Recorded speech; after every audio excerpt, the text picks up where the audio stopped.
I've learned now after playing a lot of these swing tunes, the early swing tunes, that sixes can also be thought of as guide tones as well. But you'll definitely see thirds and sevenths because mainly of the resolutions, which we'll talk about. So I'm going to put on the screen the C blues study number 1 with guide tones. So one thing that's kind of required here is that you do know that you can spell your chords. And I know I'm often saying this, be able to spell a C7 chord, meaning C, E, G, B flat.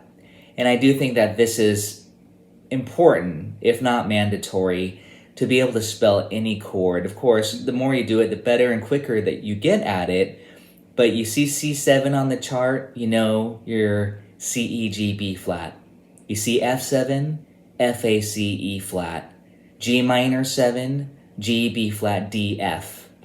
I just really encourage that you grab a piece of paper for any song that you're working on. We'll do this with Autumn Leaves.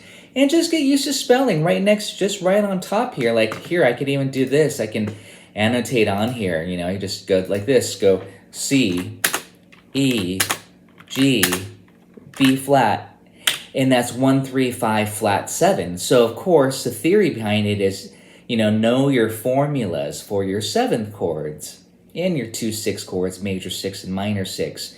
But your 7th chords, major 7, dominant 7, minor 7, flat 5, aka half diminished 7, and then fully dimmed 7. Those are your main types of chords. You don't worry about altered chords or stuff like that so much. But just those ones, and be able to just spell every chord. So how do you do that? I think, again, now it goes back to your instrument to be able to go, C7, 1, 3, 5, flat 7. Again, the formula. Then I arpeggiate 1, 3, 5, 7. And then you might go C, E, G, and B flat. Okay, so again, that's kind of the academic side of it. The thing with these guide tones, as I mentioned, it's the 3rd and the 7th of the chord. So I know many of you, if not all of you, have mastered the grip chords, the routine. Well, these notes, now it's going to be important to know where those 3rds and 7ths are. So on a C blues, kind of a jazz blues here, using dominant chords for the 1 instead of a 6 chord, you can see right here, I actually labeled it. You have the flat 7 and the 3. Okay, if you want to play those 2 notes. You could play it as a chord. You could do this. It's great for comping. I'm just playing through this example.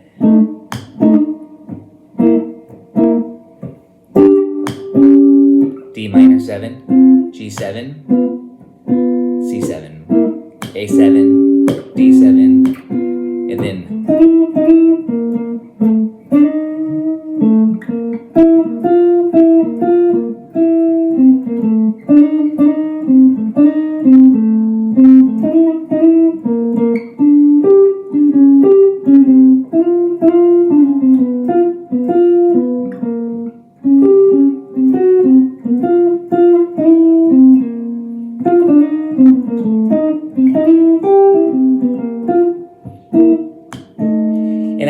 strictly following that route. I'm breaking them up obviously into single notes, but my visualization is this: 2, 3, 4, 2, 3, 4. So again, you'll notice one thing. I hope you notice that on the dominant chord, it creates the 3rd and the 7th. This is very important. It creates a tritone interval. This or this.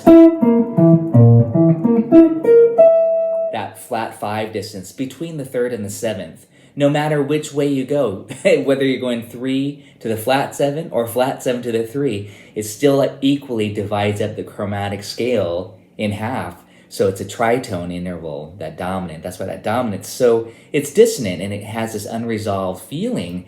And that's why when we do these 2-5-1 sequences, the dominant usually will resolve to the 1, or it creates a dominant cycle, right? Though what I think is important to show you is a 3-note shape, C7. And so this will actually be really good for your comping.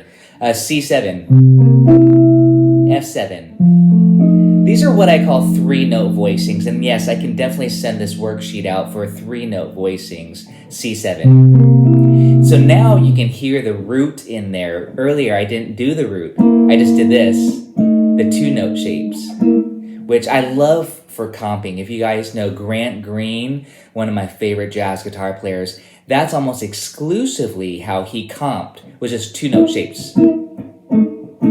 He wouldn't use, unless it was a ballad, he wouldn't use 3 or 4-note shapes like a la Freddie Green or anything. He would just use 2-note shapes. So if this is new for you, again, apply this to comping, apply this to your favorite songs, this concept of guide tones. And don't worry, you'll get used to it because we're going to go through Autumn Leaves next, which is a great, if you don't already know this, it's a great study because you can get the experience of going 2-5-1 in a major key and 2-5-1 in a minor key. So again, here's what it looks like with 3-note shapes. C7, F7. This is a 12-bar blues in C, back to C7. And then I'm doing kind of something a little bit fancier, almost more bebop-y, a 2-5 going to the 4. So the 4 is F, so I'm going G minor 7, C7. And that gives it some forward motion, and then F7. And then for the F sharp dim, the F sharp dim is almost like a substitution for F7. It creates what they call an F7 flat 9. So here's F sharp. So all I did is put the F sharp in the bass just for this demonstration. From the F7, I'm just putting the bass in the F sharp. But these 2 notes still stayed the same from the F7. That's what's so cool about the diminished substitution, is that you can still think the 3rd and the flat 7. And then back to C7. So again, now I'm showing you the bass line. Because oftentimes, luckily, if you're lucky enough, you can have a bass player walking lines or playing the roots for you, and then you can focus on the 3rds and the 7ths, or we'll talk about some 6s as well later. This oftentimes a bass player, the very first thing they do is play roots in 5th of the chord, the root 5th, root 5th. So again, the root and the 5th are the first 2 notes that we can omit in our chords, but the 3rds and 7ths really tell us the quality of the chord. And I always say quality is not how good or bad, but it's major, minor, or dominant. And that's important. So that's all we need. And for soloing, which is what you're expecting to learn today, some guide tone soloing ideas. I know it's new for you. But what I'm saying is these can also be just thought of as target tones. Okay? You don't have to just run up and down scales. You don't have to just run an arpeggio. You can just play a few notes. And I think that's what it's about to go.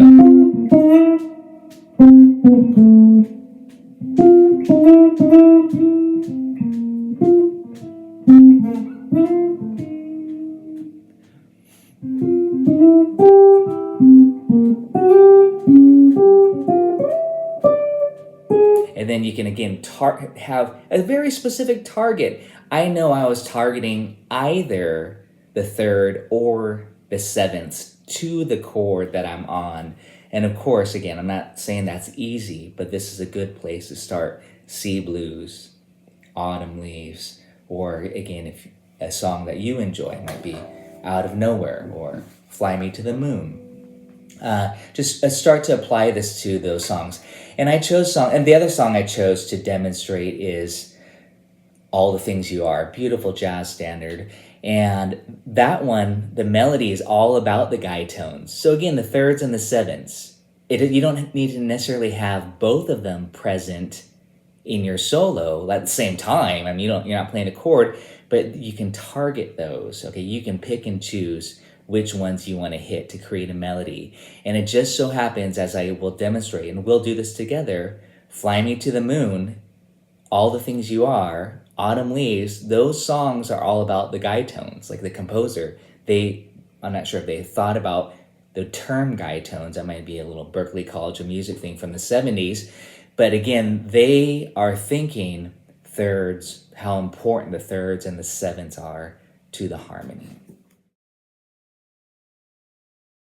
What I would like to do, what I think is good to do, is just to go 1, 2, 3, 4, 1, 2, 3, 4, 1, 2, 3, 4. All I'm I'm doing there is looking at my guide tone study, number 1, C blues, and following one of the lines. One of the lines meaning I'm staying on the 4th string in this case, just because I know how I wrote it out. Oh, by the way, for comping, often, especially for comping, often the 3rd and the 4th strings are the choice notes for guitar to comp that range. You can move it up to the 3rd and 2nd strings, but I wouldn't do it on the 6th and 5th or the 1st and 2nd strings. I would just, stick with this format for now and get really strong at it. So again, notice what I was doing here. We'll put on the backing track in a second. I'm just looking at the 4th string, and I'm following that little bit of a line here. I'll yell it out in tabs, okay? And again, even though I went through the whole spiel of, hey, learn to spell, which I think it's important, and we'll do that a little bit more, because later on I'm going to say we're going to start to extend the chord. I'll say, let's play a minor 7 arpeggio a la Wes on the 5th degree. Well, you got to know what the 5th degree is. So, again, learn to spell those chords. Just do it a lot. So check this out. This is C7. I'm playing the 4th string, which is the B flat, which is a flat 7. Here's a C. Okay, so you can hear that. Da-da-da-bum. Add your own rhythm. And then you're going to go half step below to the A, which is the 3rd of the F7. And this is where the fancy term called voice leading is a very musical concept. You want to have smooth, close voice leading. You want to have it often be pretty chromatic, half step away or a whole step. You want it nearby to have smooth voice leading. Guide tones will help you with creating smooth, melodic lines. So far we have this. I'll try not to talk this time. 2, 3, 4. 1, 2, 3, 4. 1, 2, 3, 4. 1, 2, 3, 4. And 2. Little anticipation. Boom. I might even slide. Oh, check this out. See, that created chromatic. G7. And then this creates a nice 3 frets. Chromatic there. And to the top. Dum, bum, ba-da-dum, bum. Da da da da da down. F7, F sharp dim, same note. Da, da, da, da. Here's that E minor 7, chromatic, chromatic, bum bum, up 3 frets, minor 3rd, and to the top. Ba-dum, bum bum, ba-dum, bum. Maybe add a little more rhythm. We're going to do this with the backing track in a second. C7. Here's E minor 7 to A7. Do, do, do, do, do. Ba-dum, ba-dum. And.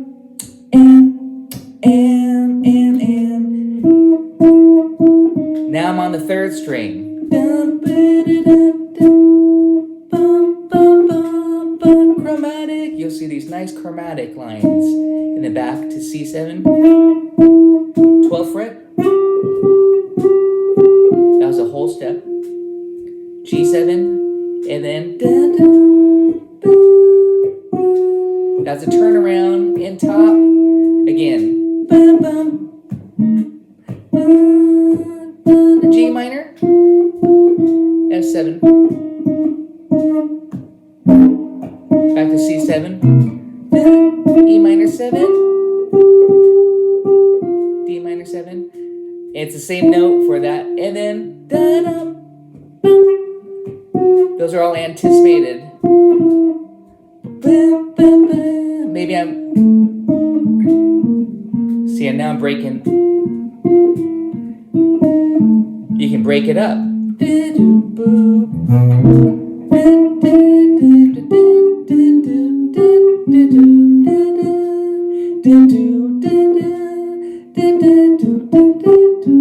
Now I'm using 2 fingers. Now I'm just kind of bouncing back and forth just within that, not really including or not really adding any other scale tone ideas or chord tones. I was just kind of exclusively playing these guide tones, okay, with rhythm. I was doing a lot of anticipation. And what that means, again, is that I'm on the and. Usually the and of, if I'm switching, say, G minor 7 to C7, I would switch an eighth note early. So it's 1, 2, and then in the and of 4. So you want to anticipate again by an eighth note generally. That's the most common. You can anticipate a quarter note. You can even be on beat 4 if you wanted to, but generally it's an eighth note. Again, this is perfect for comping if this guide tone is new for you. I often call these 2-note shapes. You have 4-note shapes, you have 3-note shapes, you have 2-note shapes. And if you do 2-note shapes, John Pizzarelli is one of the guitar players who uses this quite a bit. You don't need those roots in there. So again, if this is new for you, you're really gonna hopefully enjoy this process of working and adding this into your playing for comping and for single notes. Double check. And I want to do exactly what we just did. Then I'll just show you some things, how you can add some other chord tones to the mix and or just neighbor notes, scale tones, embellishments, I often call them when I'm talking about triads.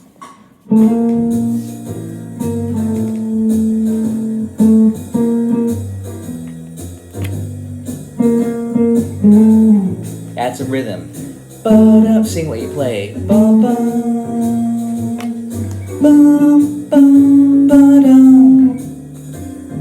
Bum, bum, ba-bum. A7, D7, G7, stay on that string. Bum, bum, ba-dum. Ba-da-da-da, bum, bum, bum. Very economical, huh? You'll see a lot of common tones between chords. Here's E minor 7. Bum, ba-dum, ba-dum. That's all chromatic.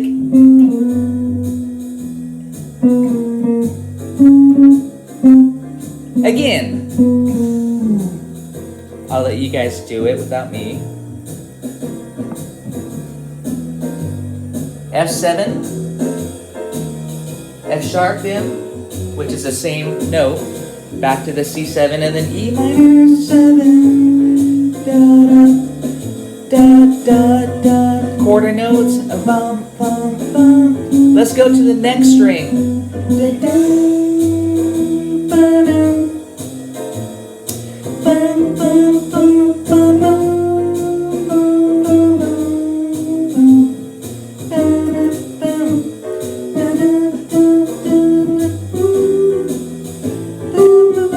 I added a chromatic.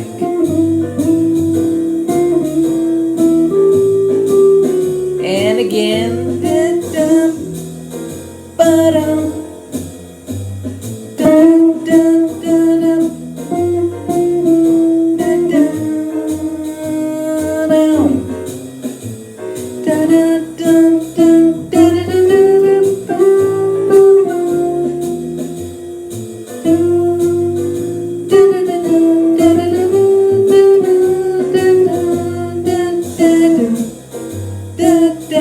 Now I'm breaking it up.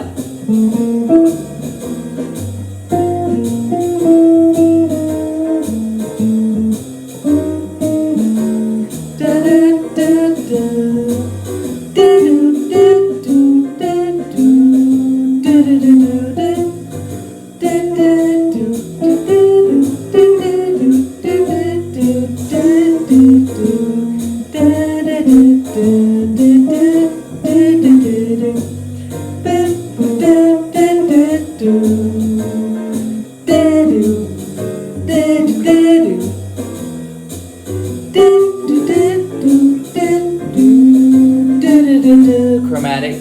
Da da ba da da dum ba dum ba da bum bum da da ba da da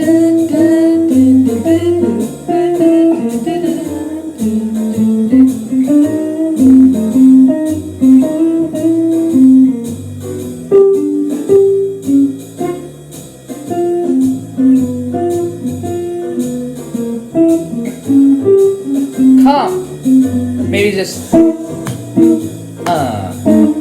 that's a Charleston rhythm.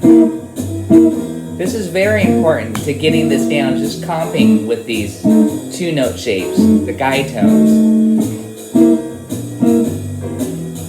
And I'm staying exclusively on the 3rd and 4th strings. Da da ba da ba da ba, and 2, 3, and here's a 2-5.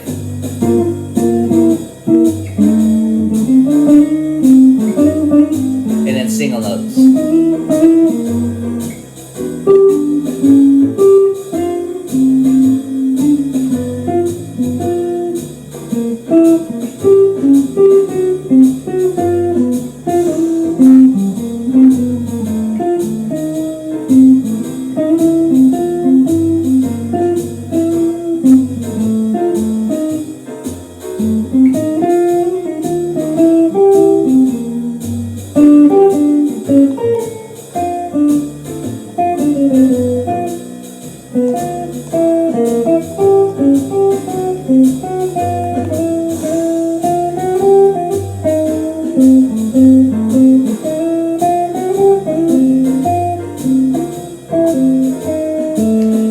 Doing now is actually, for soloing, I'm actually moving it to the 3rd and the 2nd strings. So this is C7 here. The 3-note, the guide tones are here.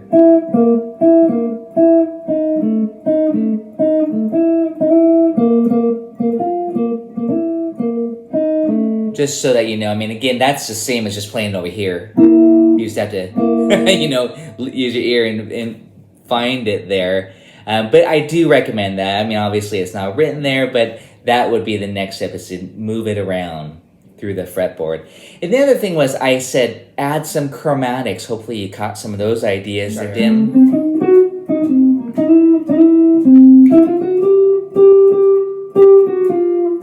So again, like right there from that C7 to the E minor, you see on the 3rd string it goes 9 to the 12. Hey, put a little chromatic note. Da da da da dum. Da dum. And then it goes from the 12 to the 10, G to the F, from the A7 to the D minor. Put a chromatic note in between. 12, 11, 10. You know what I'm saying? So again, things like that. I went C7.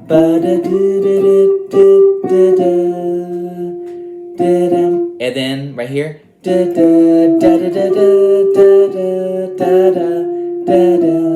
there I kind of went, I had a motif, like 4/3. So again, feel free to add some surrounding notes. I call them neighbor tones, lower neighbor, upper neighbor tones.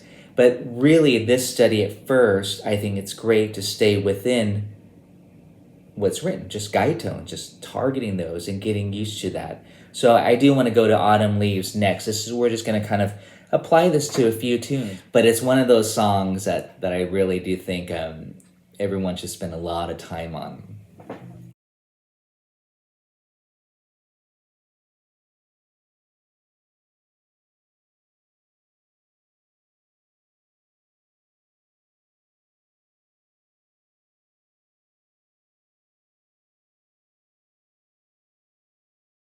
Not familiar with it. A minor 7. We're in the key of G. We'll do a quick analysis. We're in the key of G. We got the 2 chord, A minor 7, D7, the 5, and the 1. So it's a 2-5-1 in the key of G. And then it goes to the 4 chord, just not to get into classical theory. And then now we're going to the 2-5-1 to the relative minor.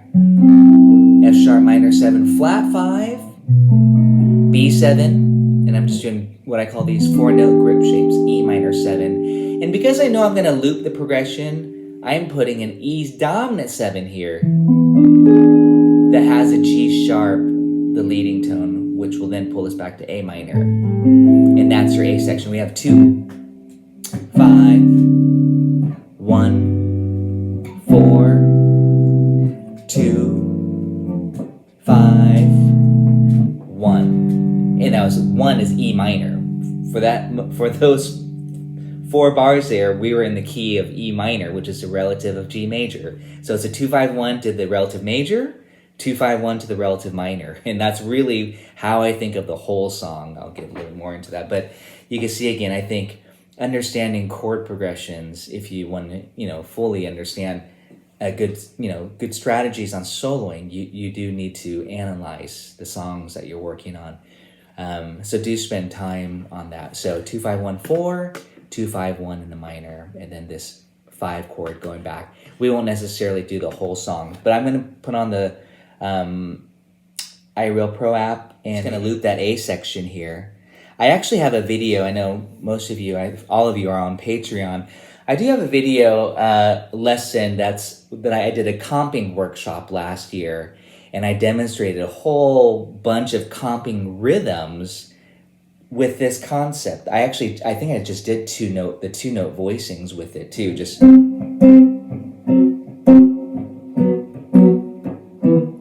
that's the Charleston rhythm.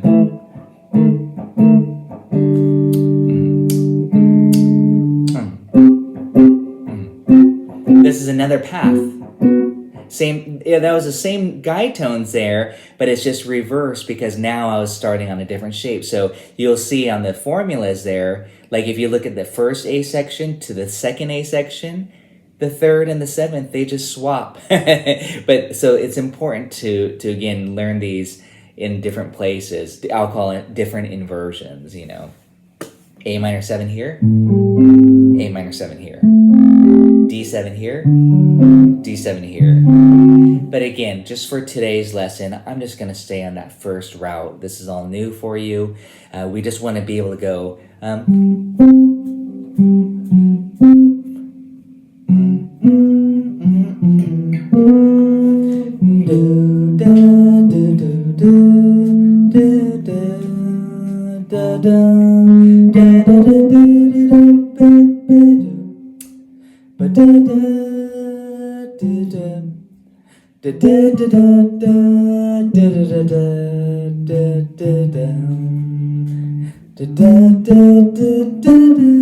it's going to be very melodic. Again, the thirds and the sevenths are so melodic. We'll try this. I'll demonstrate Fly Me to the Moon in a second, because that's what the composer was doing, was just targeting thirds, all the things you are. Actually, this song too.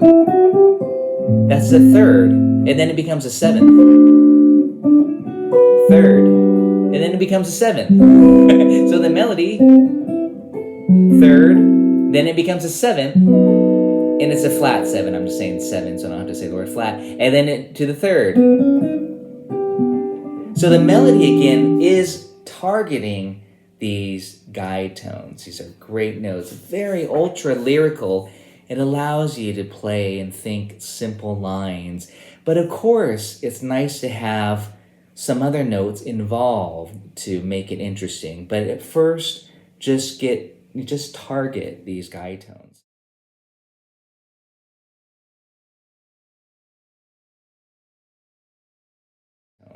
Let's go for it. Let's do the same practice method we just did. Let's start on the 4th string, just on the A section, and just get that line. You're going to see it going down. Chromatic, it's quite often just a chromatic line. It always feels like it's going down, the resolution. And here we go. I'm just going to play as written at first. Oh, I lost my loop here. I have to do one thing because I need to do an adjustment here. I'm actually going to show it to you there. Look at the top there. Here, let me highlight it for you, because I do encourage you to modify these when you can for looping. Notice it just says on the last 2 bars, it says E minor 6 for 2 bars. I'm actually going to change it. I'm going to put in E minor 7, and then I'm going to put on the repeat there, I'm going to put E7, just so it can loop and sound how I wrote it, basically.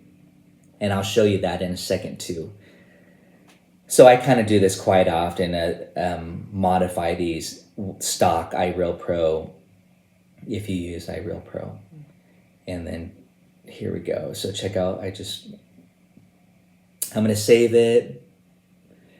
I usually try to double check, but again, So now check it out. There's a modify. Now it's going to line up to exactly what I wrote. If you all can see that there. I know I'm still on screen share, so I apologize.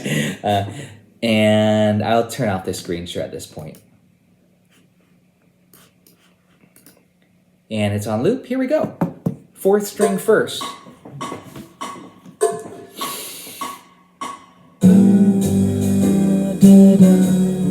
Really melodic. Okay, I'm already adding a few notes. I'll try not to.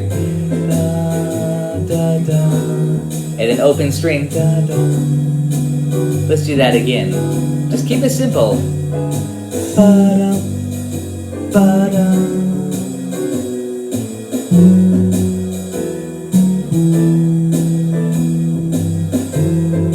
B7.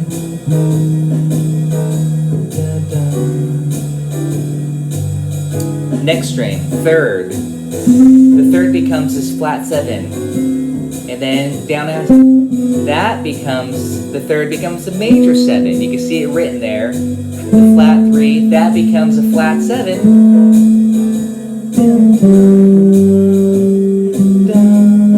Again. Same note.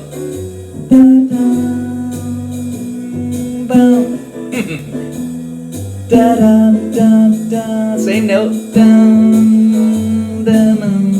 Trying to do some swells like a horn.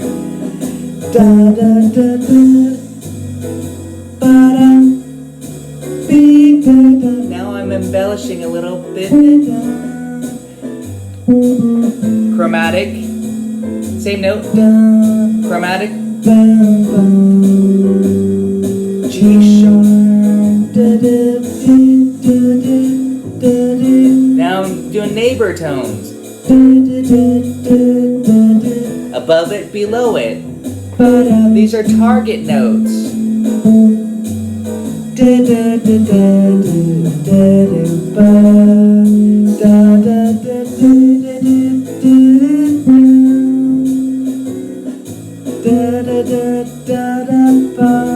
Very motivic. Chromatic.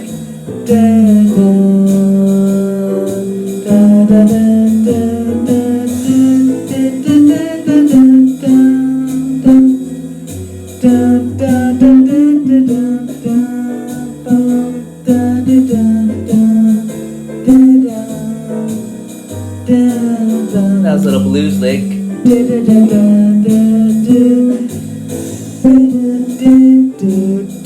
Now I'm doing both.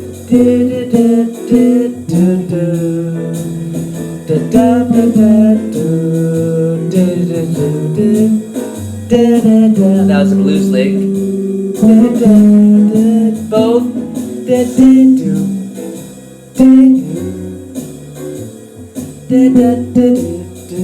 It's just more targeting.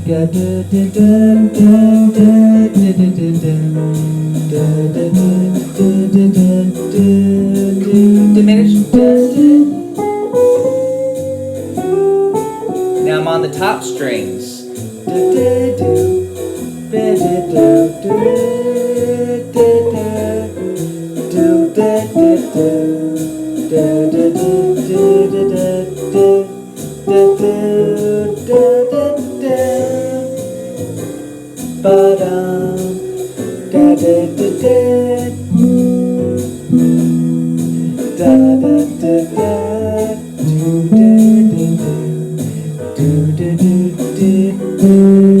G sharp, you get the idea, keep going.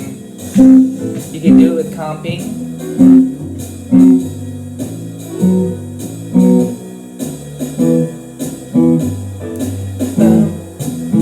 But I guarantee if you do this quite a bit, you'll hear these lines. Da da da da da da da da da. It's just very lyrical. Da da da da da da da. These guide tones.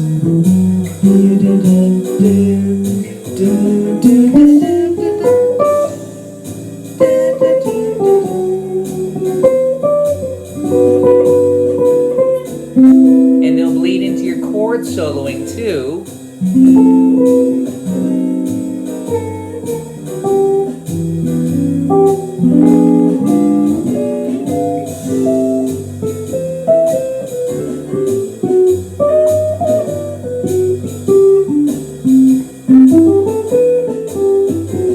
And now I'm just adding more arpeggios, more chord tones.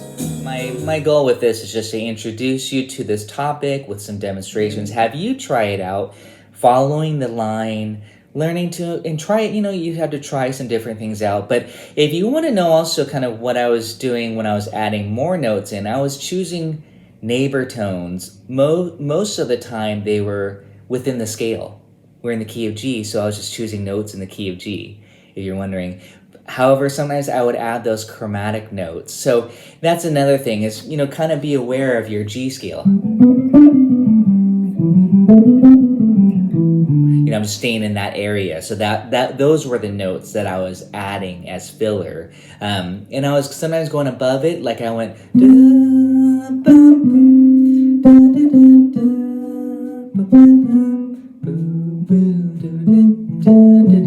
There's chromatic. Then I did a scale.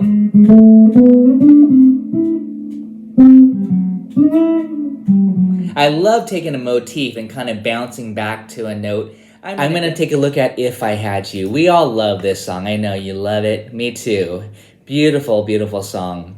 And in this case, I don't have anything written out for it yet, so we're going to do this together. So how do we apply this guide tone stuff to If I Had You? We're looking at the chart here. First chord is C, but I'm going to pretend it's C major 7. C6 would be fine too, but we're going to stick with that 7. So here's C major 7, and here's, you want to do this, or you can do it here. That's the thing is, whoa, do it here. I forgot I'm on my strat today. So C major 7 here, C major 7 here. The guide tones are here, the 3rd and the 7th, or here, 7th and the 3rd. See, it's the same thing. So we have this. That's going to be the target. So the melody is actually this. So maybe I would do something similar to that. I'm going to kind of, take from the melody a little bit as well. So it's right on the 3rd to the 5th. Here's a 2-5. So I went, and that's my guide tone. And then it says F. I'm going to play F major 7, which is this. Or up here, F major 7.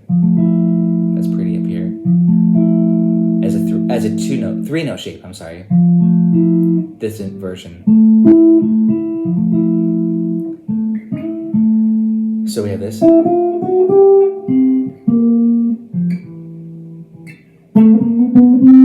And then B flat 7. And B flat 7 is this, but I'm just playing these notes. I wrote another example out for you guys to look at, and we'll look at it in a few minutes. We'll do it here.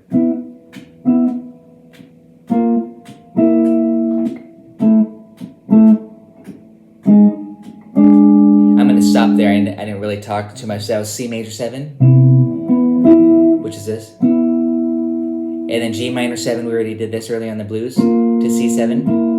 And then F major 7 is this.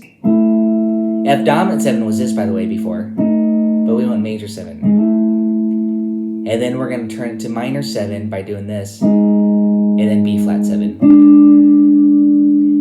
And then back to C. And I'm actually going to stay on C for that whole measure. I'm not going to worry about that E flat dim. That's just, to me, a passing chord, not crucial. To the D minor 7, to the G7, that's nice. That's a 2-5. And then for the E minor 7, I'm going to pretend that E flat's an A7 chord to create a 3-6 like this. 2-5, which is often how I play it. I don't always do that E flat dim there. So again, now we have something like this. A 1, 2, 3, 4.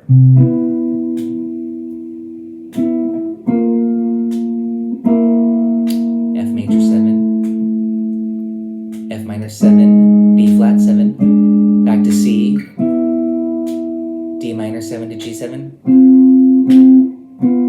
E minor 7, A7, and here.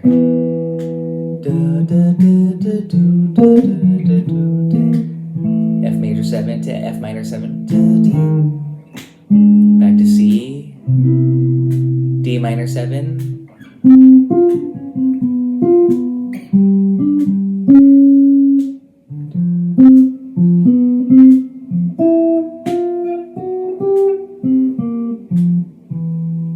F major 7, F minor 7, B flat 7, and C, full measure, D minor 7, G7. I'm going to loop it, C major 7.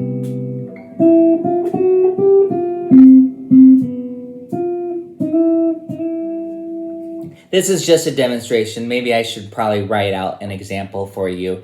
I know that I'm putting you on the spot to say, hey, do this with me.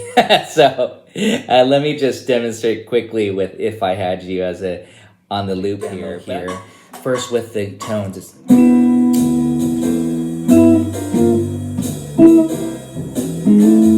with comping. Back to C major 7, D minor 7, G7, and then I'll just do and top.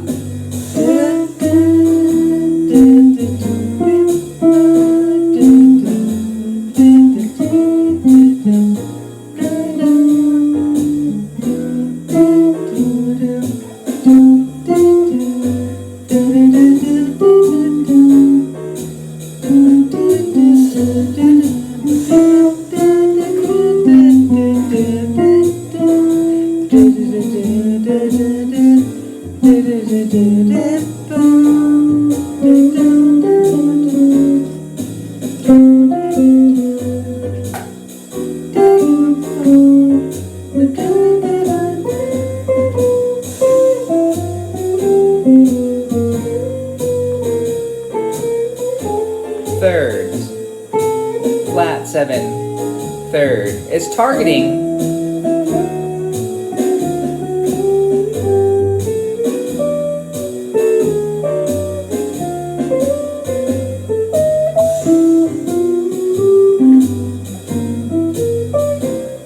Third, third, third, third, third. I love those thirds. They're so melodic. Third, third, third. I'll do the 2-5. C major 7. Diminish. Third.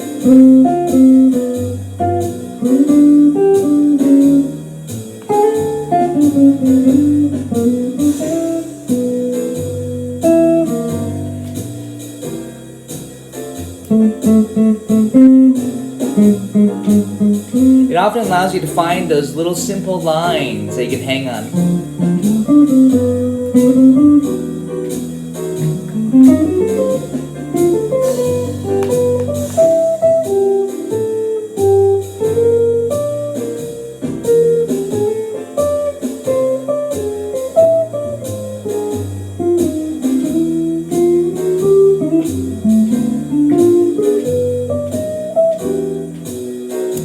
So you get the idea with that. That's a great one to do. And notice again, I was just looping that A section over and over. I'm really big on just trying to master one section instead of trying to go through the whole tune and not being very successful. I'd rather just loop that A section. It's, remember, I always say this, most of these songs that are AABA song form, the A section is 75% of the song. So, hey, really get that A section down well, you'll have 75% of the song. No. But it's all about the thirds.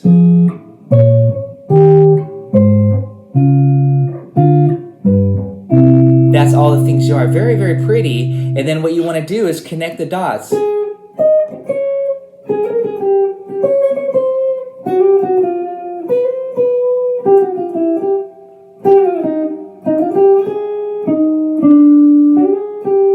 It's very melodic. And then you add in your licks or filler, but basically you have a target. And I think that's very important, have a target. So, with these guide tone studies, again, go choose a song that you feel comfortable with, that you enjoy, and try to do these lines, find the thirds and the sevenths, just target, connect them. You're going to find that you're often creating smooth voice leading, oftentimes kind of a chromatic line through this, especially, again, if the songs are heavy on 2/5. By the way, Fly Me to the Moon, third, third, third, third, third, third, third, third. And then it breaks a pattern, root. So again, that was one of those songs, super melodic, those thirds. But again, you can see how I'm doing this with chord. I think it's a great chord melody study to always know where the third is of the chord. But that's going to help you again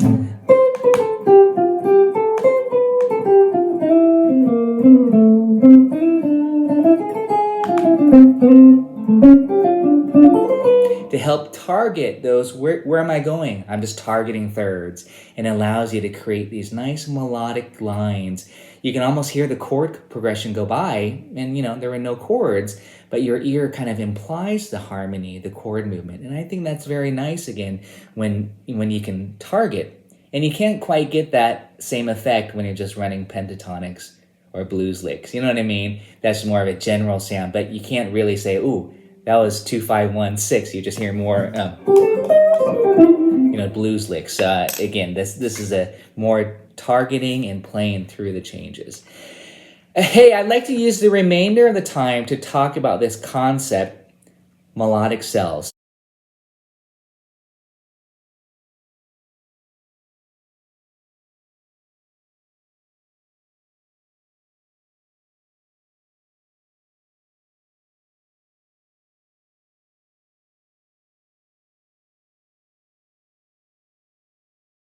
A blues lick. I passed out my sample solo, 2 etudes, that is, for Satin. I want you to take a look at. And remember, I have sound slice practice videos. If you're like, oh, these PDFs are great, it shows it, but I want to know what it sounds like, then make sure you click onto my Patreon and go to my sound slice file, because these should all be available. Those are called the guide tones. I didn't really stress that, but those are your target tones that you really want to emphasize. The guide tones, the third and the seventh licks to the whole song. But this song, if you don't know Satin Doll, is pretty much like 2-5-1, 2-5-1, and then another 2-5-2-5. Sorry, 2-5. I shouldn't say 1. 2-5-2-5, 2-5-2-5, and then it finally resolves here. That's how cool it is. I have to talk about this for a second because this relates to chord reduction. A D minor G7, D minor G7. You could just think that's just all G7. That's just a 5. The 2 is, I label it as a prep chord. So you have 2-5-2-5. It's really just 5, okay? But by doing this, you get more movement and you get more voice leading, which is really pretty. So that's why we're doing that. And that's kind of the heart of the bebop style. It's just, it gets more, I'll say, it gets busier. Here it is. Switch. Switch. Now,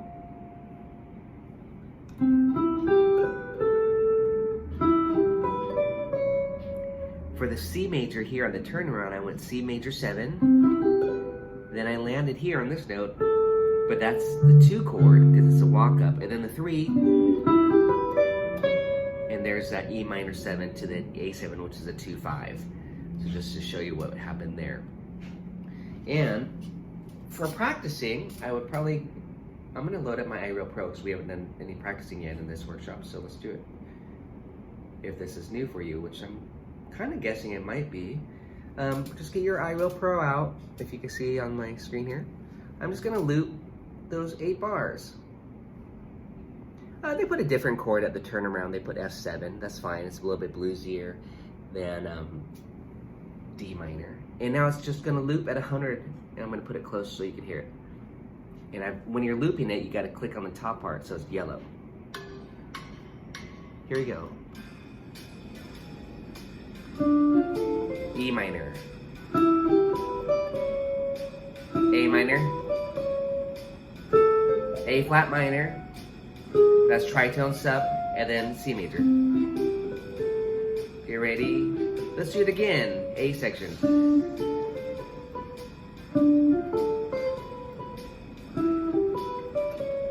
This is just as written.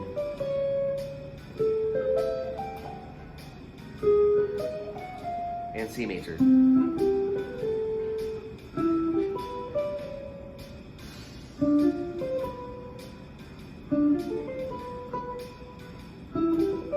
What am I doing here?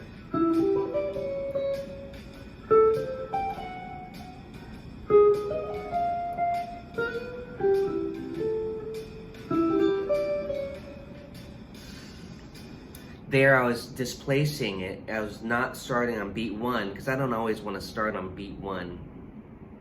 It sounds kind of square to do that. So there I went 1. I made it a triplet. 1 da da da da da.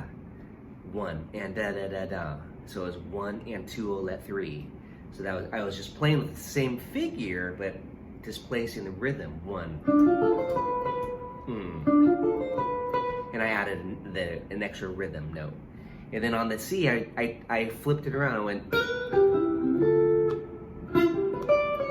you know, you can start to have fun is what I'm saying, mess around with these designs. The second A, I chose the other lick. So as I push play on this loop, E minor, A minor, A flat minor, blues lick, and A again. This is the second A. E minor,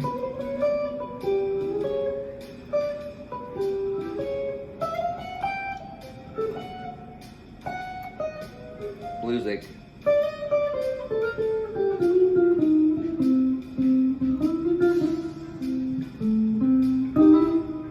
two five as written.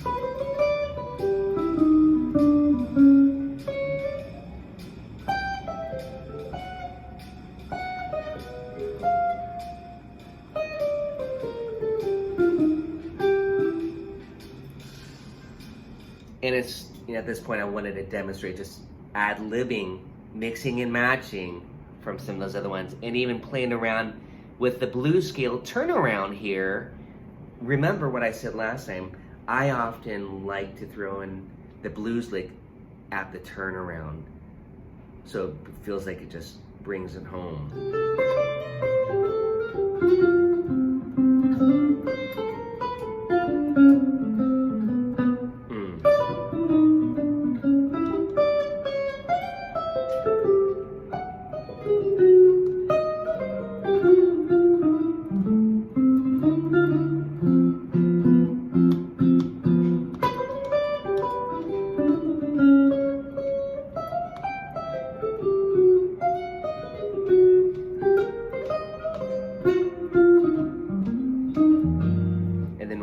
Section. Again, that's just having fun with this etude, but going beyond just what's written there. This is just, again, to get you started. Well, now, the B section, I'm having a little bit of fun with mixing and matching these essential 2/5 licks.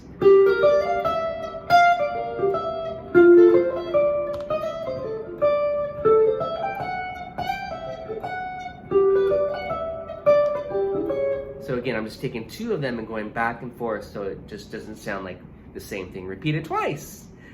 And that's pretty straightforward. Check out the last A.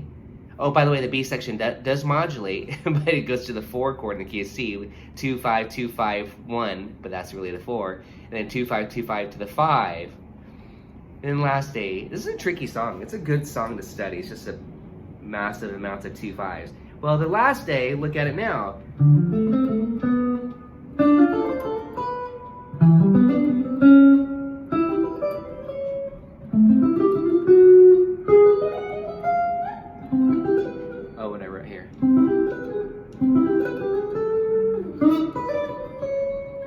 playing with that enclosure lick and that triplet lick here, if you want to give that a try. Same lick, move. Move it. Move it. A flat. C major. E major. Then you can go back to simpler ones, again, mixing and matching. Find songs that have a lot of 2/5s if you really want to work on that, and that gets you definitely into the bebop era of songs.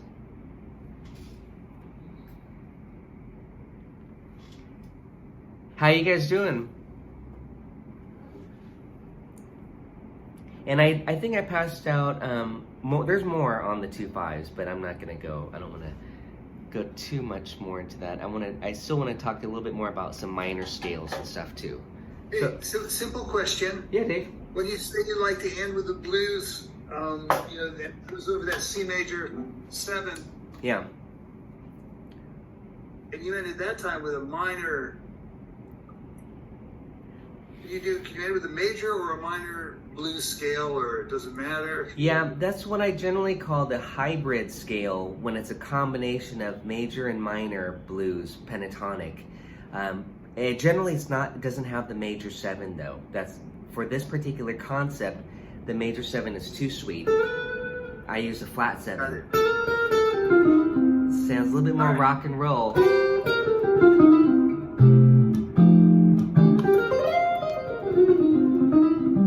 But I like that combo of the minor third and the major third. That's what gives it that, again, maybe it could give it a Charlie Christian-y feel like this. And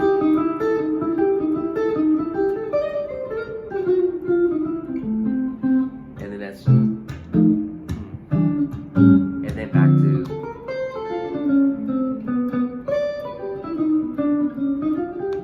back to your 2/5 licks. And to me, I hate to say it, but I'm just connecting random 2/5 licks through the changes when I'm playing in that kind of particular style.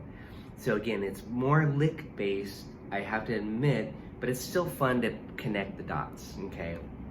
It's not as, that's why last week's lesson was more being simple and melodic.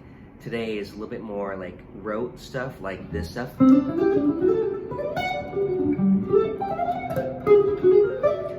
And again, I kind of associate that a little bit more to that bebop styling. It's not very thoughtful, to be honest. I mean, sure, I'm connecting the dots, but it's not an approach that, even though I do kick into that mode, but it's not something that's necessarily the most melodic, I'll say. But I like it too. So I just wanted to kind of share that there's different concepts and different approaches to it. You don't have to necessarily bebop out everything and play melodic scales and patterns. But that really does help, because I don't know, for me, just analyzing Charlie Parker, a lot of horn players, Charlie Parker, Sonny Stitt, and jazz piano players, Bill Evans, just random, my favorite players, and Chet Baker for more melodic, but he would use a lot of these conventions too, but you'll hear a lot of this, these 2/5s. I'm like, oh, what are they doing there? They're doing this.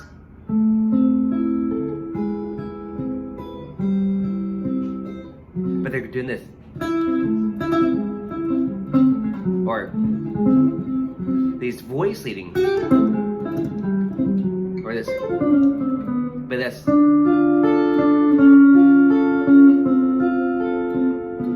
But they're going. Creative uses of this, maybe this. But that's this again. That's Stairway to Heaven, that's that cliche. So there's another worksheet that I have with a couple sample etudes, and that's the melodic, what do I call it? I have all these stupid nicknames. That's the minor cliche, that's a cliche to do this. And then I say, try to do maybe this. Arpeggiate, try to keep it simple, like this.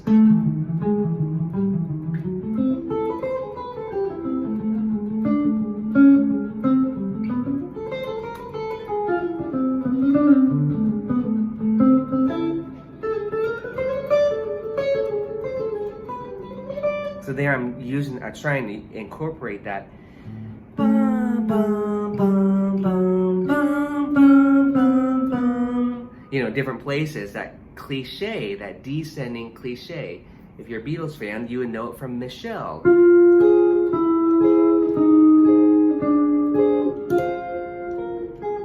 But Stairway to Heaven, Blue Skies, all those songs, they use that or most recently on Patreon, I've been focusing on In a Sentimental Mood.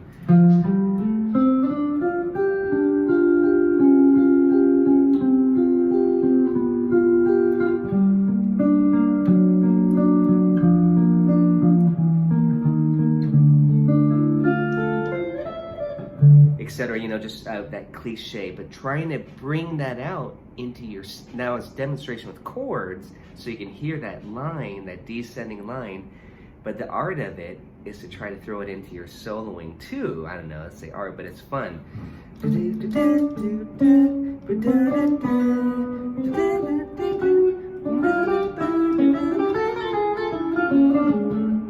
Now I realize it's in this song, Nature Boy too, if you guys know that too. It's all over the place. Even if it's not built into the song with the chords, you know, you could throw it in. Meaning if the chords of the band is just jamming 2 bars on D minor, G minor, you could go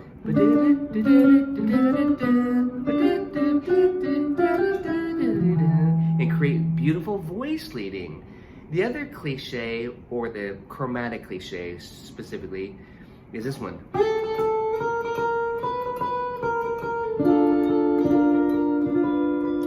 So you can throw that in.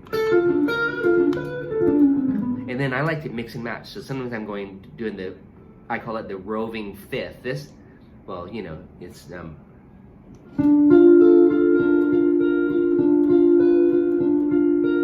but sometimes I mix and match. So I go like this. So I'm kind of playing with the 5th moving and then the 7th moving down. So you can, I mean, you can get some weird counterpoint that way too. But it's a fun thing to do on a minor chord. And that leads me to the next topic, really, thinking more scales and stuff. But we covered a lot just right there on arpeggios, 2/5s. I mean, these are a lot of my favorite hacks. Just check out those worksheets. Obviously, I can't cover every single worksheet I passed out. But the superimposing ideas, I really like that. Again, the really beautiful colors and allowing yourself to play and think simply. I think I've worked out a lot of these little licks and patterns that I play, and I just string them together. Like I think a lot of guitar players do that, obviously, and horn players too. And then it's just fun to apply them through songs. I personally try to go more for the thoughtful approach because I feel like I'm more connected to the music instead of just kind of letting my fingers do the patterns and you know, stuff like that. But if that's new for you, I want you to try it and learn those 2/5 licks and work on those songs. Work on the song Wes Montgomery. No, that's not the song, but it's 4 on 6 by Wes Montgomery. Work on that tune. That's a great one for these 2/5s.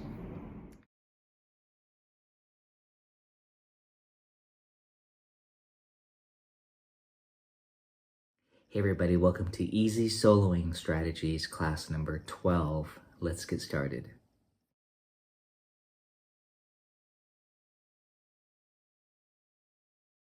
Today's topics are melodic cells, continuation from part 1 from previous session, and then we're going to talk about cliches, chromatic cliches in particular. There's 2 of them, the descending cliche and the roving cliche.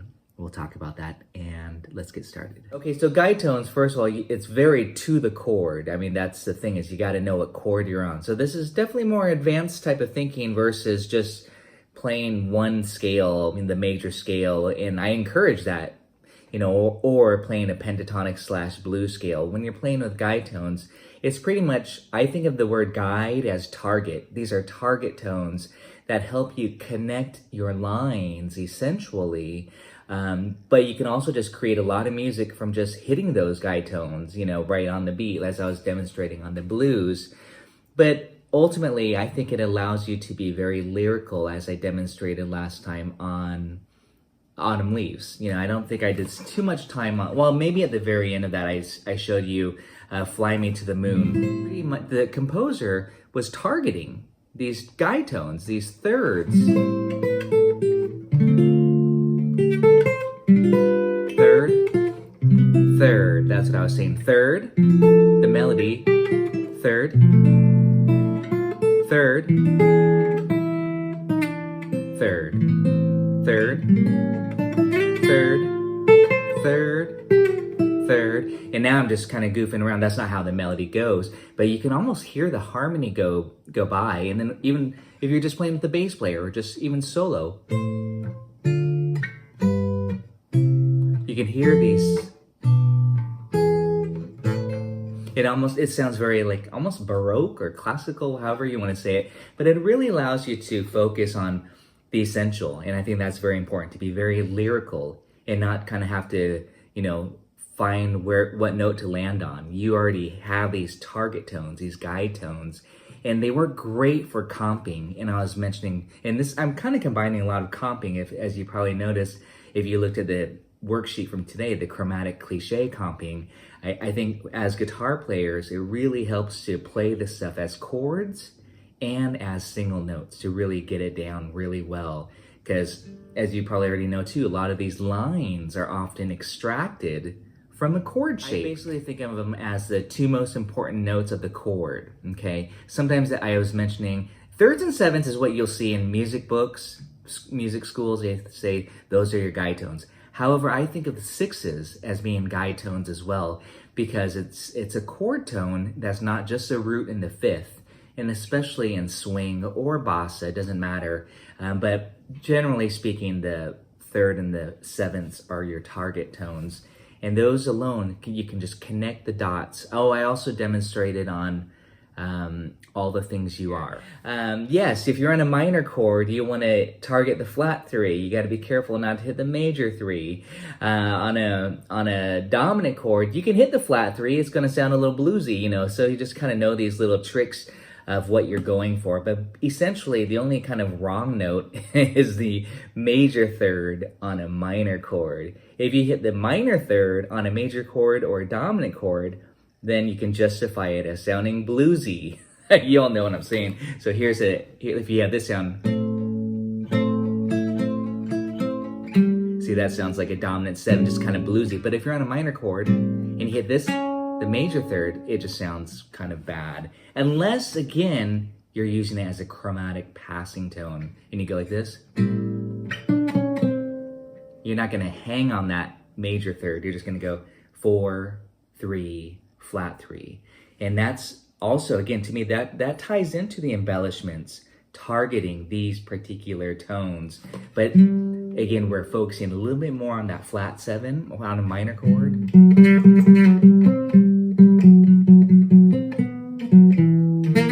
This is Autumn Leaves.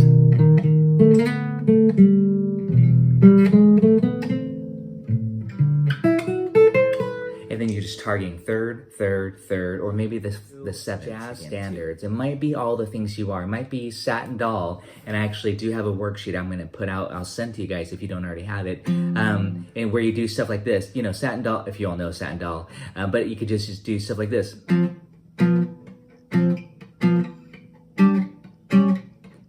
These are just the guide tone comping. And then you find your lines. Then, you know, you could just sequence these licks.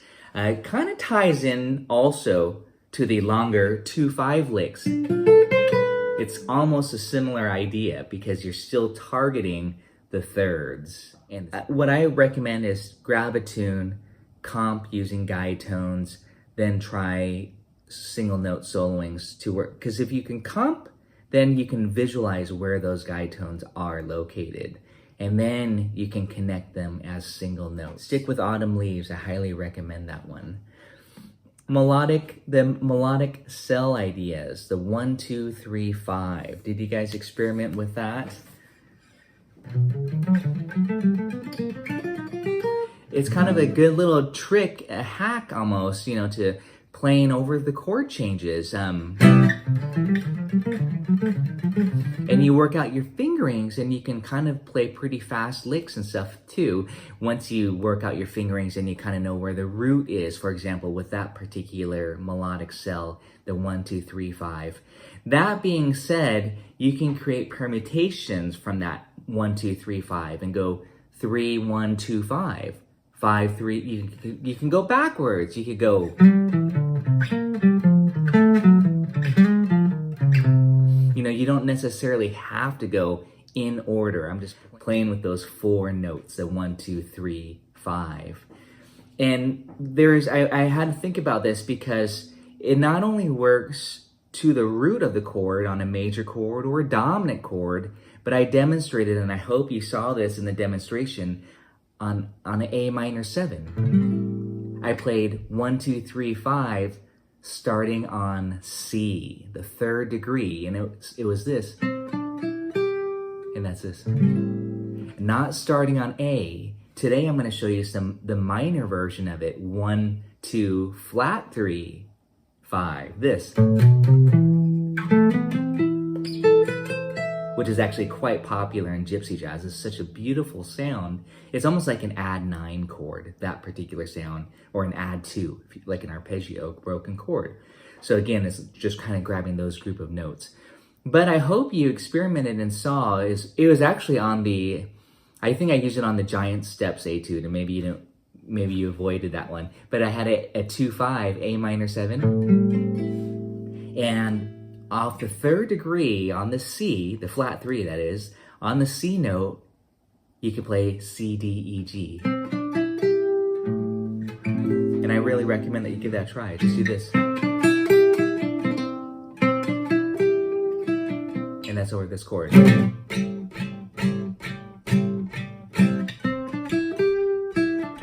So again, you can work on these application. And then, I really like this a lot, that's why I'm going over this part, as a 2-5 lick, essentially. Then you can go right up to D on the D7, assuming your 2-5 chord progression is A minor 7 to D7. Then you do the same pattern.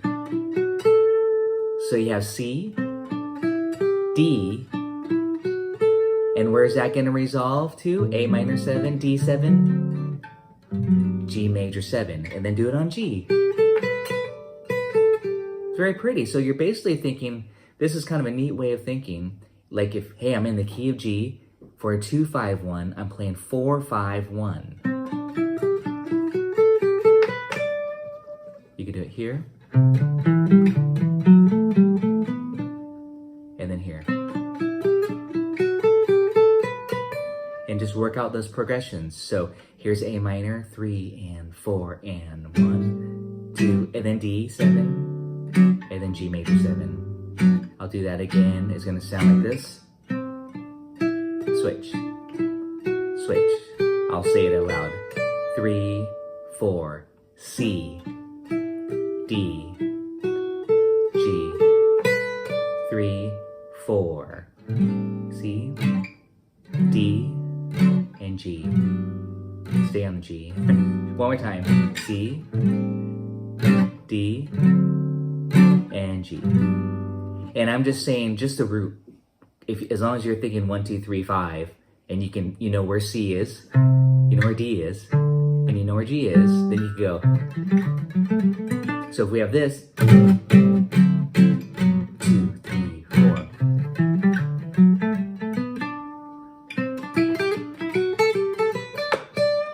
You get the idea there. So you can have a nice little lick or a line, 2, 5, and don't forget, you can, please try that a little bit quicker. Go, but to me, if you're saying, hey, I can't quite keep up at this tempo in particular, C, D, G, and we all know that as 4, 5, 1, like we're playing rock. 4, 5, 1, 4, 5. You can see how you can apply it to rock. 3, 4,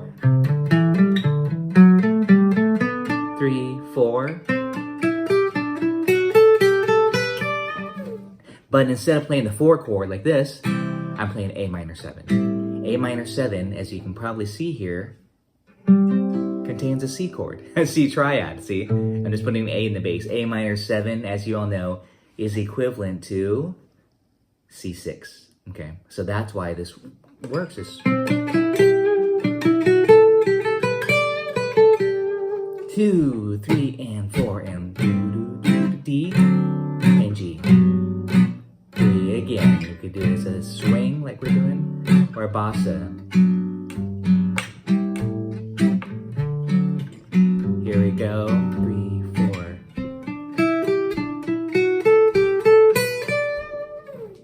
So you get the idea, and there's a little bit of theory here that I'm hoping kicks in.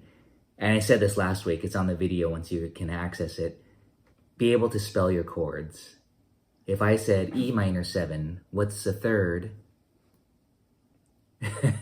What's the third of E minor? You're gonna, be able to arpeggiate it and say G. And then on the third degree, you could do this. And the cool thing about it, yes, these become little patterns. So you'd play G, and once you know that, and you know you're doing a 2-5, then you go up a whole step, you play A, you won't even have to think about it, and then resolve it.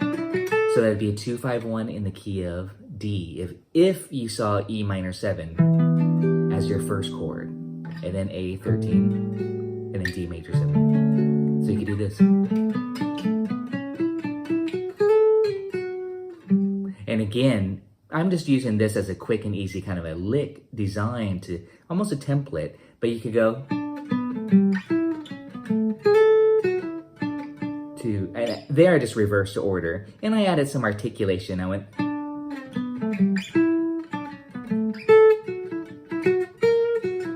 a little chromatic there. I'll talk about that today.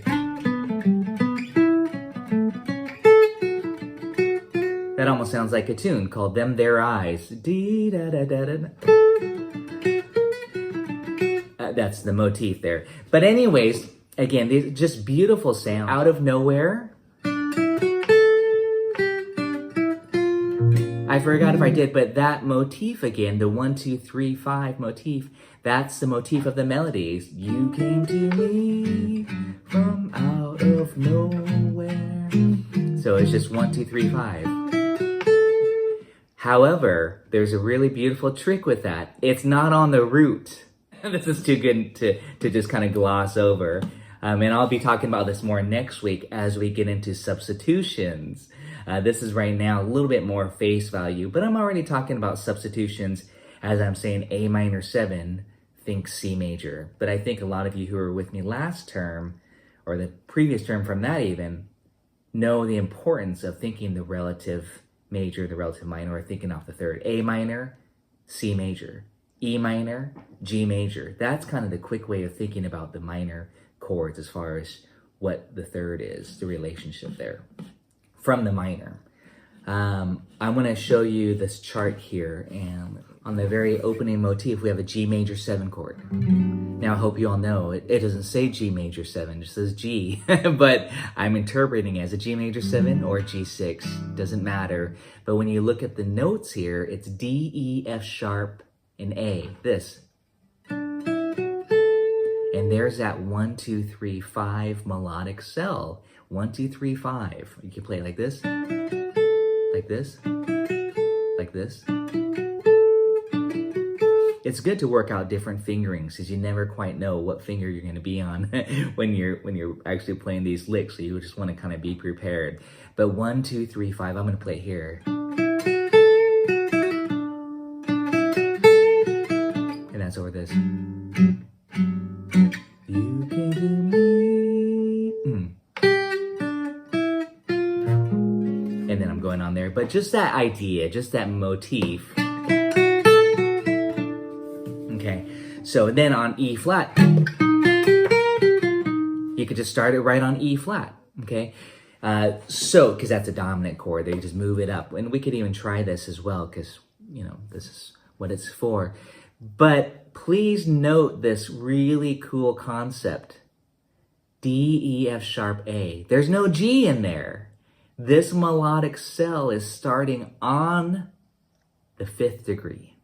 So here's a good little trick, melodic trick that you can add into your your bag of, your journal of, I should show you all my journal of soloing ideas that I kind of kept early on, especially of just like, oh, on the 5th degree, play major pentatonic. On the 5th degree, on a major chord. On a 5th degree, on the minor chord, play minor pentatonic. On the 5th degree, this is kind of talking about superimposing on top of the basic structure. You could think of it as a substitute as well. So on the 5th degree here, you could play D major 1, 2, 3, 5, or D major pentatonic works really well. That's kind of the bigger scale. Over this chord. Okay, let's see.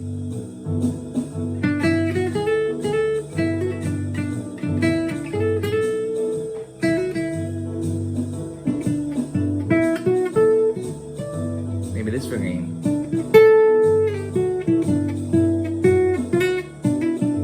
And I'm just goofing around with those 4 notes.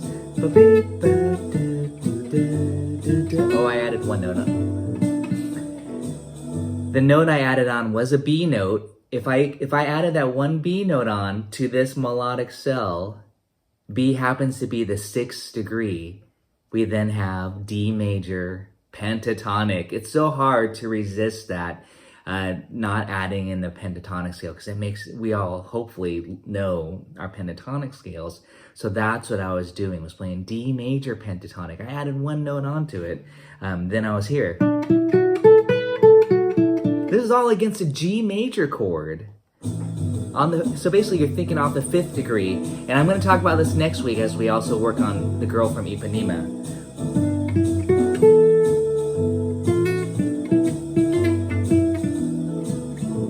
Using this finger. Here's that D. A little blue note even too.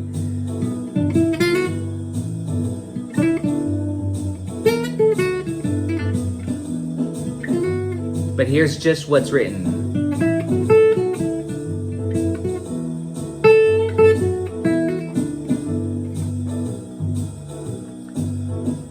Hope you all are giving that a try. Hopefully you can hear everything okay, the mix.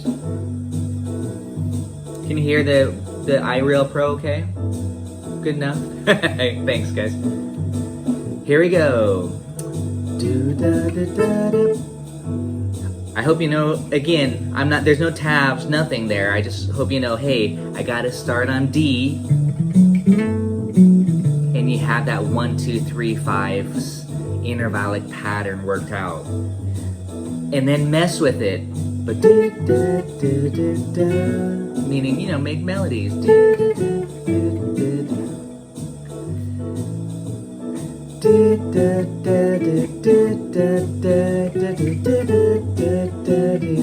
Yes, that's Girl from Ipanema.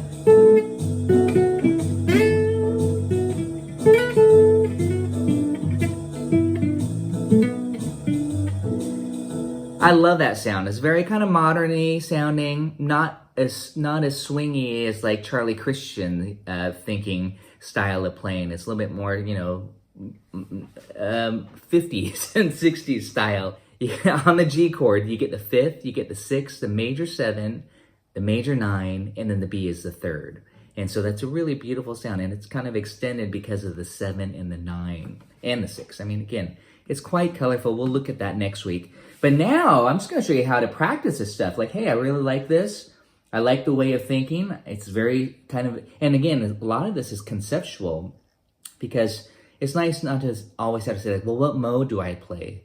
Arpeggiate. You know, we're just playing with one idea essentially. So if I were to tag on, as far as practicing goes, the E flat 7 chord here, I'm going to do the same idea, the melodic cell, but I'm going to start on E flat.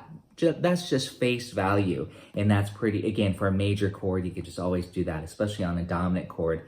I don't want to start on the 5th degree there, because that would give me a major 7, and we don't want a major 7 on a dominant chord. So here it is, loop. I'm going to do pretty much what I was showing you. D, then E flat. Again, D, E flat,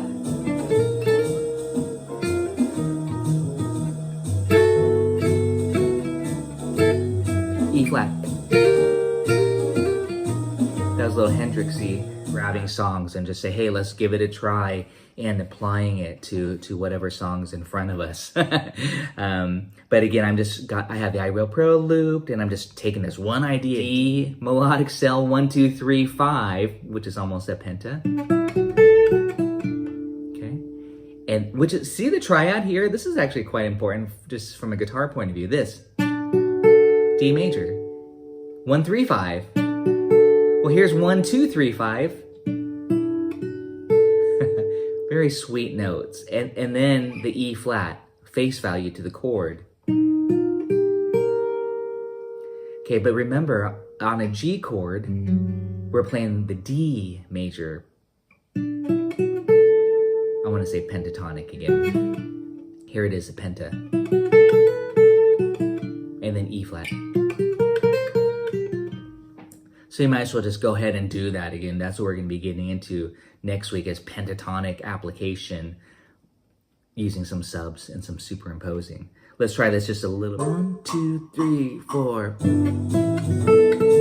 And then get ready, up a half step. Again. And then I'm going to take it up a half step. And again.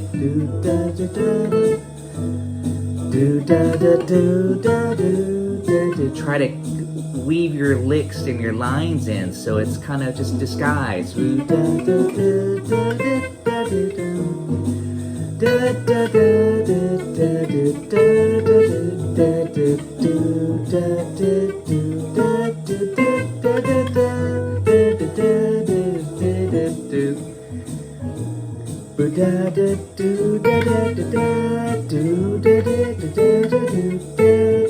Up a half step.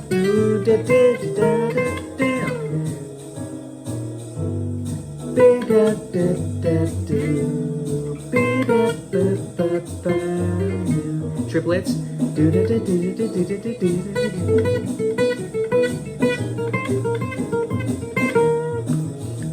The bass did some triplets. He must have been listening to me there.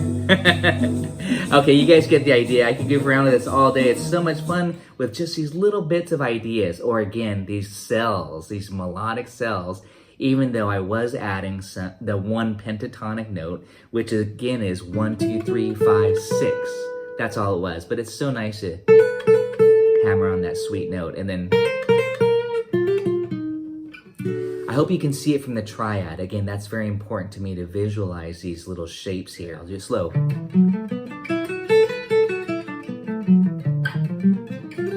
That's the pentatonic scale, going up and down. That's not necessary. I mean, it's nice to be able to do that, but right now I'm just more concerned about making music, not about running scales. I just want to make music with a small amount of ideas, motifs, ideas. The new worksheet, Melodic Cells Study number 2.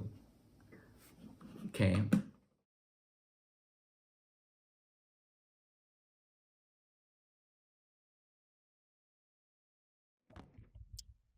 Hey, we're here with Frank. We're talking about guide tones, one of the really important concepts in jazz guitar playing. It's a concept of playing that we're targeting the thirds and the sevenths. Here's a C blues. I'm just going to demonstrate playing the chords first. 1, 2, 3, 4. A little fancier blues, kind of the West Coast blues. Notice the Charleston rhythm. Turnaround. Dominant.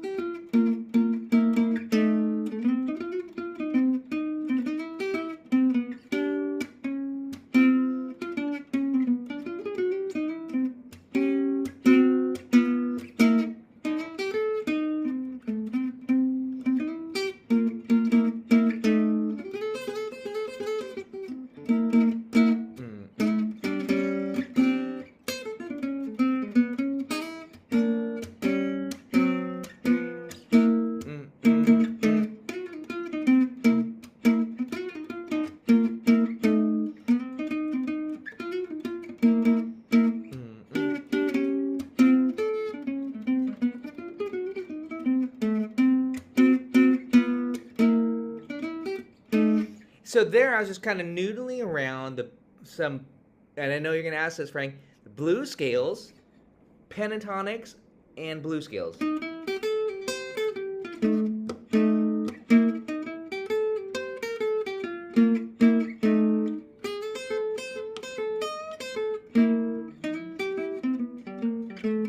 So again, I'm hitting the shape, but then I'm doing these little fragment of licks.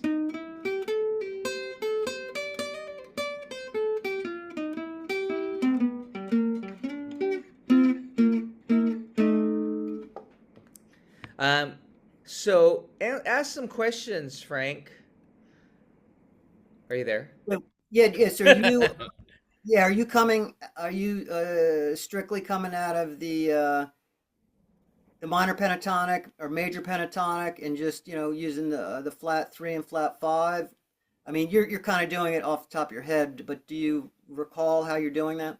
Yes, I'm going to do a demonstration staying only with the minor blues scale as my filler. But you have to understand the whole point of this study of the guide tones is that we're targeting the thirds and the sevenths. So like for this example here, this is a major third, not on the C chord, the 1 chord, not a flat third.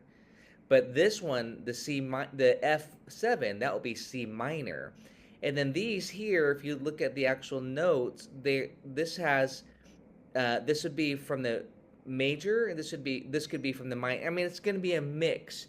So really, the guide tone, the whole example of the study of the guide tones, is just to kind of give you some targeting. But your fills can be used either the major or the minor penta. So again, here it is super slow.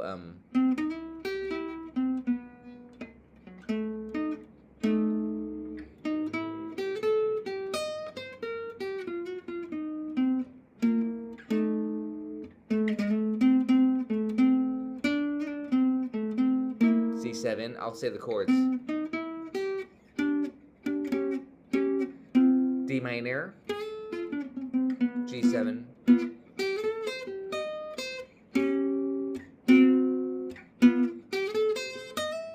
major,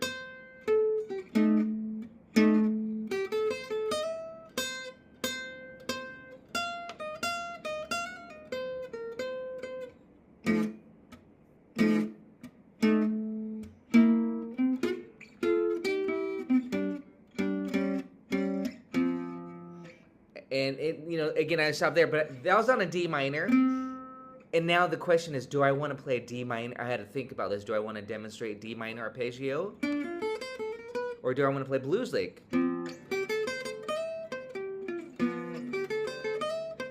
See, I'm playing D minor, 7. I'll do it here. I wrote it here, but I was playing it here. Same notes, just inverted. But here, and to me that's the hybrid scale. That's a major penta and the minor. So you can just do this like Django does that too, kind of that one lick. So check this out.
Like blues licks after blues licks.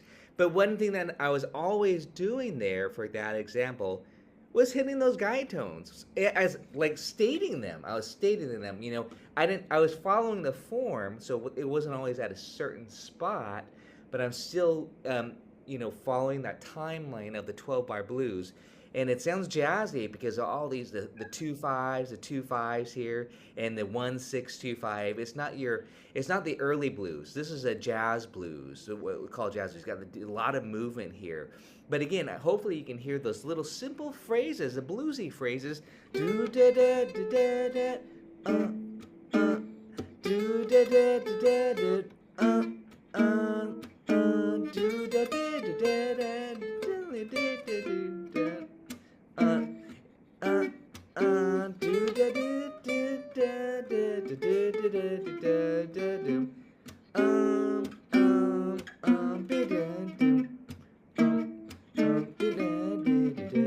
So there I did catch the major to the minor to the major. That's where I would say go back to my strategies of implying major, minor, major, minor, minor, major, and then I say do whatever you want here for the last 4 bars. I call it the hybrid combo scale as far as scales go. But you could just, again, take your favorite blues licks, and really you would have to experiment, because all of these notes sound great over any of the, that's what I was trying to demonstrate, is if I had the rhythm section, I could just go,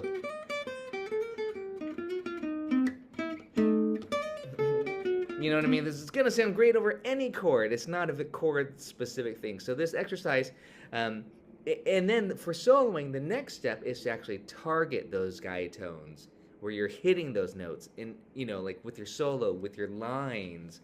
But that's also where you're going to start to do some 2/5 runs, not just a blues scale. So that help you have that distinction of, am I doing blues scale? And I say blues scale, that could be major or minor blues. Am I doing blues scales, licks, or do I want to start to outline the changes more? That's harder, just so you know, because you really have to start navigating these 2/5s. This.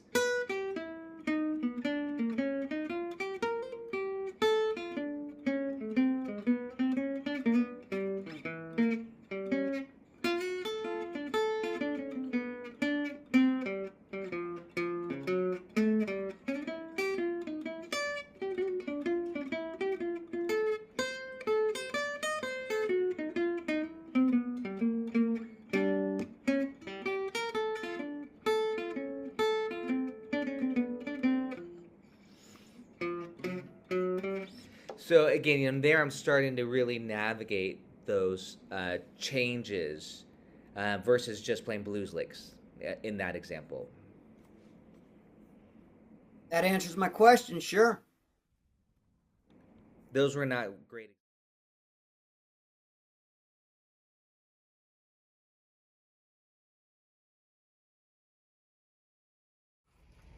All right.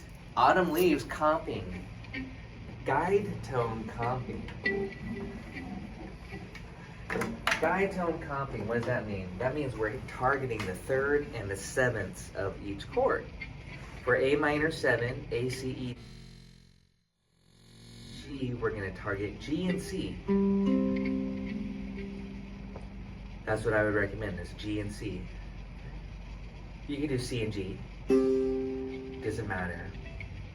As long as you get the voice leading. But you're hitting the 3rd and the 7th. Okay, so this is the first time that the finger would be straight across, because it is a 5th. Exactly, yeah. So you're going. That's why I puzzled myself for a second, going, wait, that's the 5th. Did I write it wrong? No. It's a 5th. It's a 5th degree. So go for it. C and G, right? Thank you, yeah. And now that's for the A minor 7. And for me, I could do it like this: A, C, A, G, C. Or I can invert it so it's A, C, G, like you're doing. Doesn't matter. Yeah. Those are still guide tones. The fingering on the violin would be easy, it's just to go down to the F sharp. So. Yes. Good. So you're already. Yeah. Thank you. You're already on the next chord, D7. You want to go from the G to the F sharp. Chromatic, and the C stays the same. Yeah. Okay, so that's very important right there. That's a 2/5. You're discovering the voice leading for 2/5. Just do that. And this is now We can apply this to so many jazz songs. 2/5, Satin Doll, Honeysuckle Rose, T for Two. All these songs that go like this. Listen to me do it for a second. 2/5. 2/5. I'll do it up high like you. 2/5. 2/5. Yeah, I'll do what you're doing.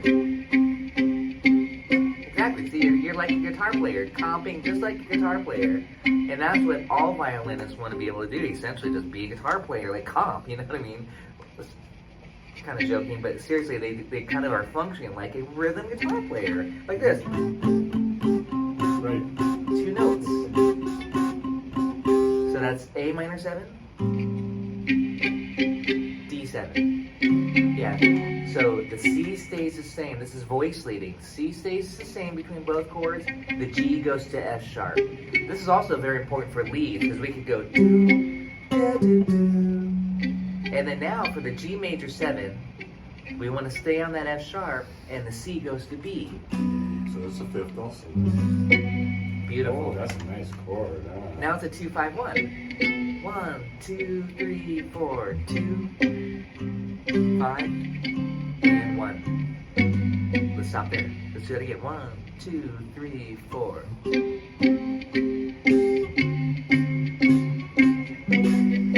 you go. There you go. That's important to get that 2/5-1 movement. That right there. Check it out again on the guitar, but listen to this. I'm going to practice 2/5-1s in a few different keys. I'm going to go up a whole step.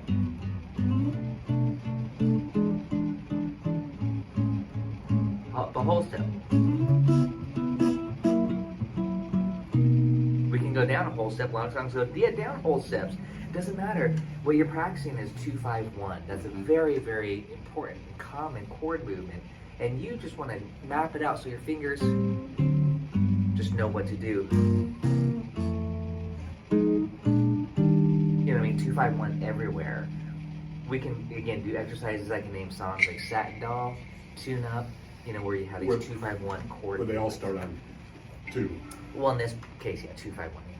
2 in this case, yeah. But later But on, I just had to remind myself when you're saying 2/5-1, it's like, well, okay, because this is actually, it's written in the key of G. right. A minor 7, D7, So A minor G7. 7 is 2. But a lot of songs also go 1, 6, 2, 5.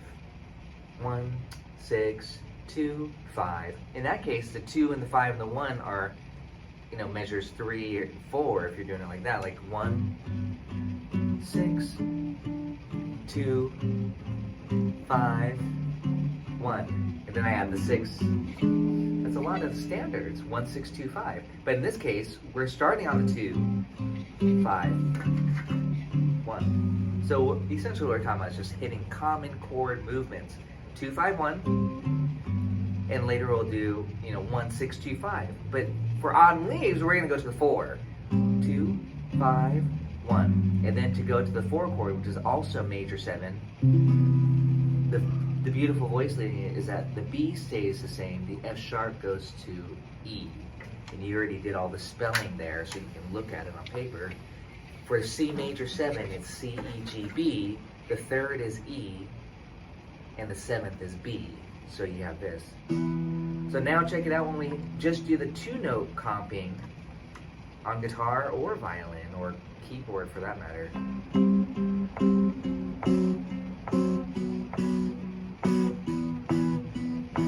Okay, that's the 5th again.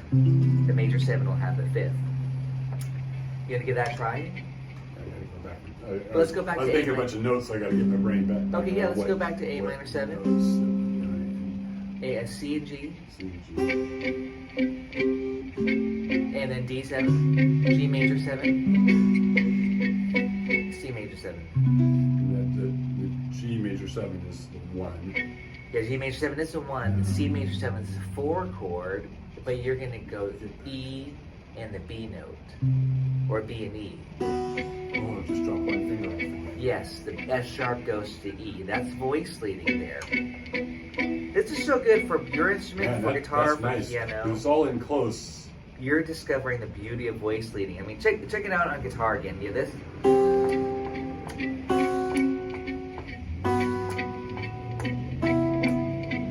Okay. not done yet with this progression, but it's such a beautiful exercise. Voice leading, 2 notes.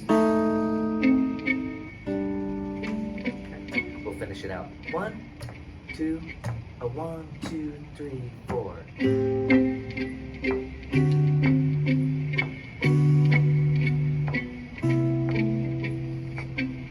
Yeah, just practice that. Oh, that's a 50 again too. These are beautiful notes to choose for your leads as well. Yeah, the B stays the same, the F sharp goes to the E. And if you get too far to where you have to use open strings, then you might as well just scoot up higher. Yeah, I don't have to, so that's... Okay, 1, 2, a 1, 2, 3, 4.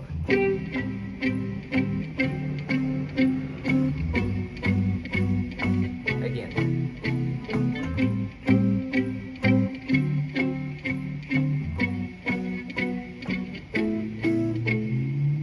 That's not correct. Can I hear B and E, please?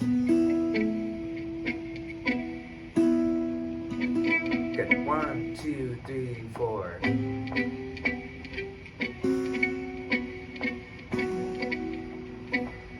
Yeah, then B and E. You went too early, I think. You F sharp. There. Again, 2, a 1, 2, 3, 4.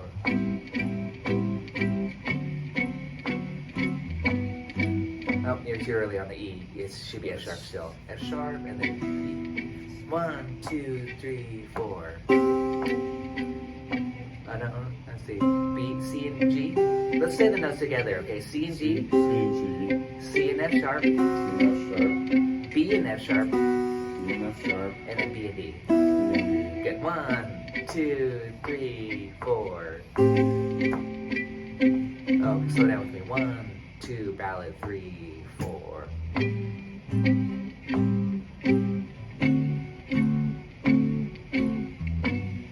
Yeah. Again.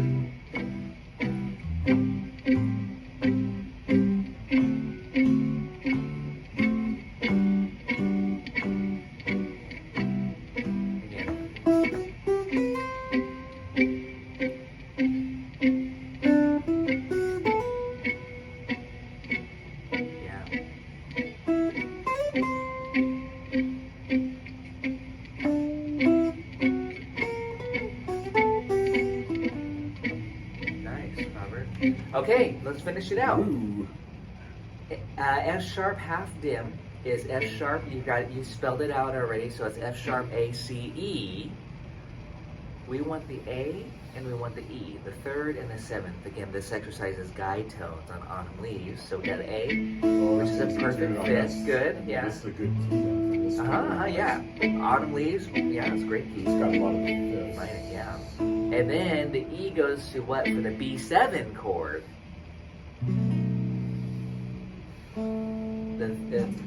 The B7 is B. Did you spell the B7? I haven't yet. That's okay. This is a kind of a process video here. We're practicing. B7.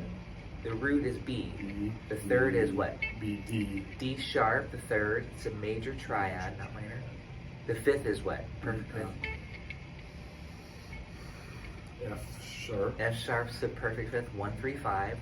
So it's B, D sharp, F sharp. D sharp is not in the key of G major or E minor. That's where we're borrowing that chord's the secondary dominance, 5 of E minor. That's from the harmonic minor scale, E harmonic minor. That's the scale you would use for soloing. So B, D sharp, F sharp. What's the flat 7? Good. The trick for the flat 7 to find it quickly is I say go up to the octave and then go down a whole step.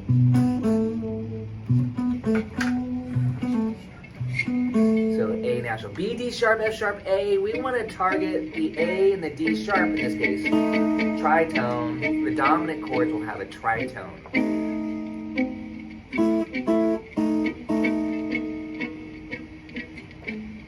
And then we're going to be left with to complete the E minor 7 chord, G and what?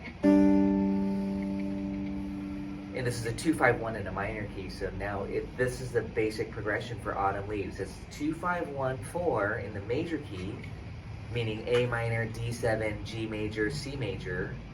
And then 2-5-1 in the relative minor, F sharp half dim, B7, E minor, and we're going to make it E minor 7, so it's going to be E, G, B.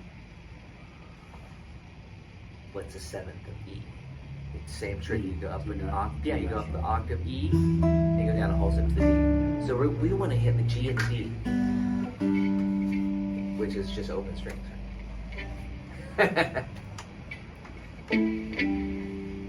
So let's do the 2-5-1. F sharp half in the minor key. F sharp half dim, B7, and then E minor 7.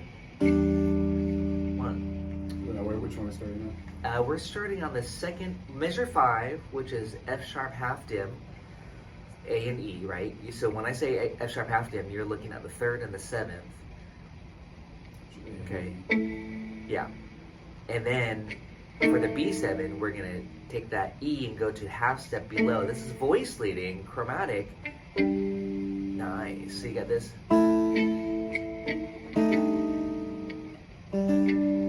Let's stop there. 1, 2, 3, 4.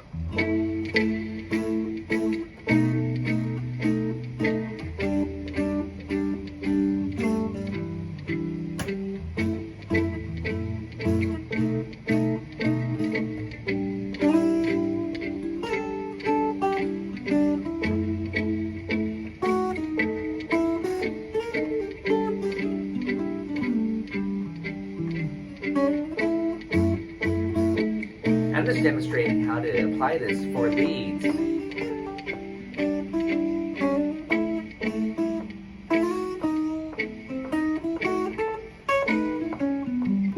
Just so I'm demonstrating again also while you're comping for me. I was doing the same thing with you, but then I went off and did some leads, but I'm using those guide tones as my target. Guide tones, I'm targeting these notes.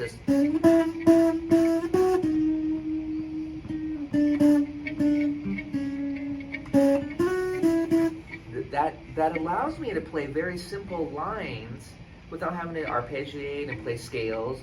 I'm just targeting those notes, and you can hear the changes go by.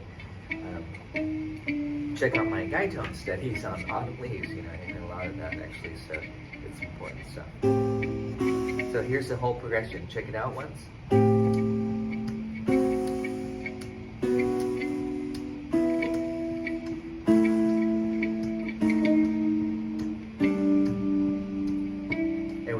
Then turn that to E7 if you're going to loop it, and now go to G sharp if you want to write that in G sharp and D. Oftentimes on the first time of the A section, when it goes AAB, you'll put an E7 on measure 8 as a turnaround back to the top A minor. So go E minor 7 for 1 bar, and then E dominant, and that means you have to turn the 3rd into from G to what? G sharp. Good. G sharp. And then it goes back to the A minor 7.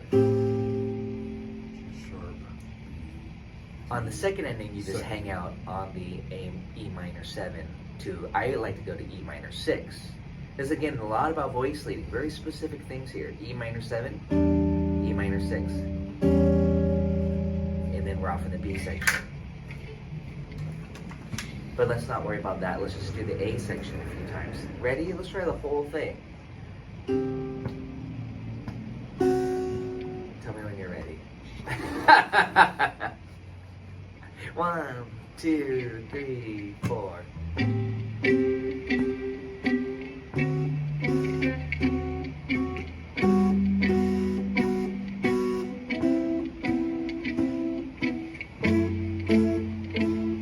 Beautiful. G and D. And then put a G sharp here. That's going to tag it so that we go back to the top as a turnaround. G sharp against the D. Yeah, tritone, right. Yeah, Okay. good. And all I'm doing is adding a bass note just so we can hear it with the bass. So I'm playing 3 notes like this with you.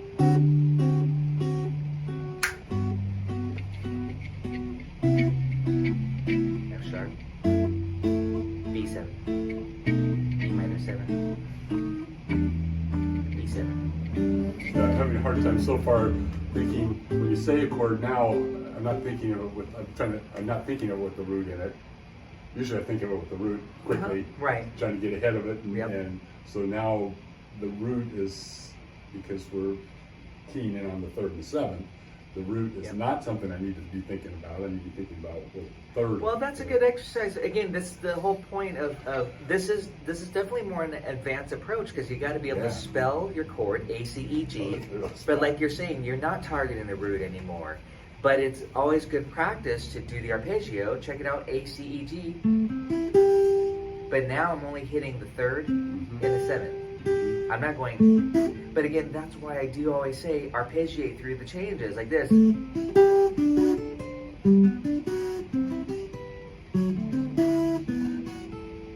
I mean, that helps you Right, spell right. it or But know they're your generally know your starting chords. with the root. Yeah. Generally. Yeah. But now we got to get rid of the root, right? Now you're just, but it'll also just be these little patterns that I'm you not learn. really arpeggiating, which is great, because that's what I wanted to get down, was how do I put the chords into this comping part of it. Yeah, right. This is exactly for comping. You can pluck with your thumb like this.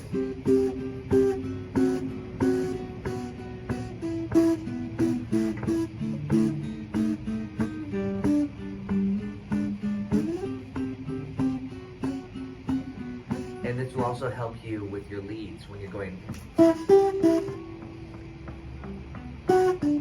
Just targeting.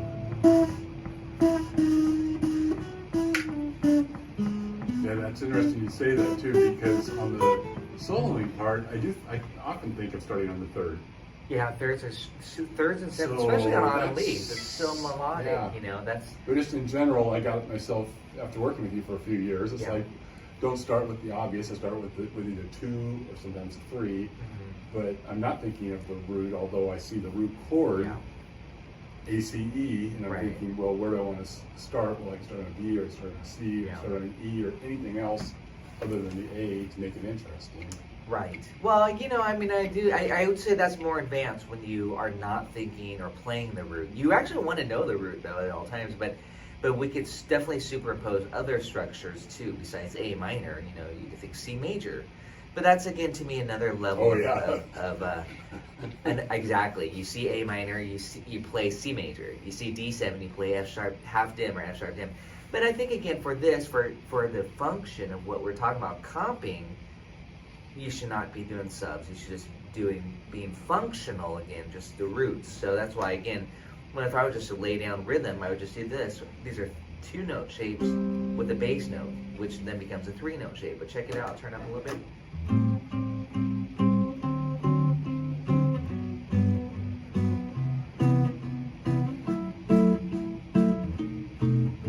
And then E7 in top. You could do some different inversions. Same thing though, just the notes were inverted. Down here maybe.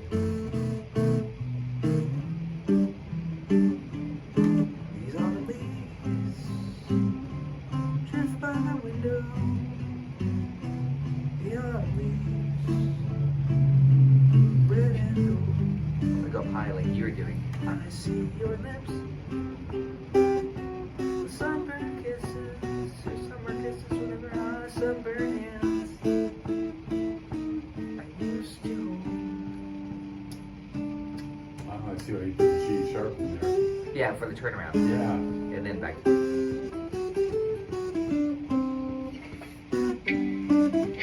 And now just by doing that exercise, that helps, gives me target notes.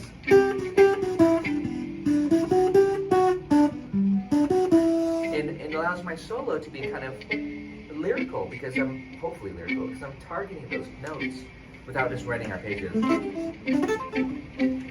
Give it a try, slowly. Ready, 1, 2, 3, 4, 1. The falling leaves drift by my window. All the leaves, red and gold. G sharp coming up. I see your lips, summer kisses. I see the hands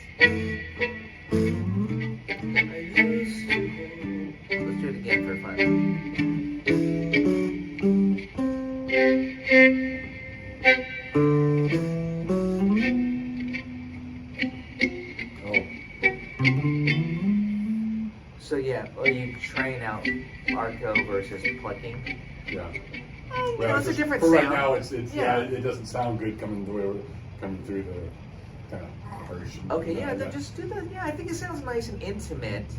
I mean, not to say the arcoing is not intimate, but it sounds nice just to, it's softer, like a ukulele or mandolin or guitar, just to do this. But and it's a technique that you're not used to, probably using your thumb like that in strumming, essentially, those two notes. And just try, yeah, besides, of course, getting in tune, you're not as fortunate to have frets, but also try to get it so that the duration is short, like this. And I'm leaning into the 2 and 4 just a little bit. And here I'm going up. G and D, G sharp, and again, I'll do exactly your voice that you're doing. Let's get that second one though. A, C, C, and that's okay. Let's get it right now. C, G, C, F sharp, B, F sharp, B, E, A, E, A, D sharp, and then finally G, D. And then as I turn around, G sharp, D. Again, 2, 3, C, G, C, F sharp. Yeah, just that one note changes. That's the beauty of the G5. Changing the wrong one though. Yeah.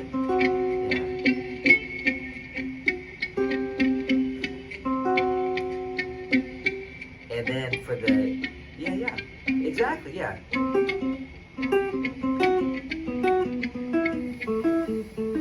Yeah, these guide tones, this is a big lesson on guide tones. And then we want to apply this to Fly Me to the Moon. All these standards, that we're talking about here. So many songs. But Autumn Leaves is such a great one to get started on. 1, 2, 3, 4.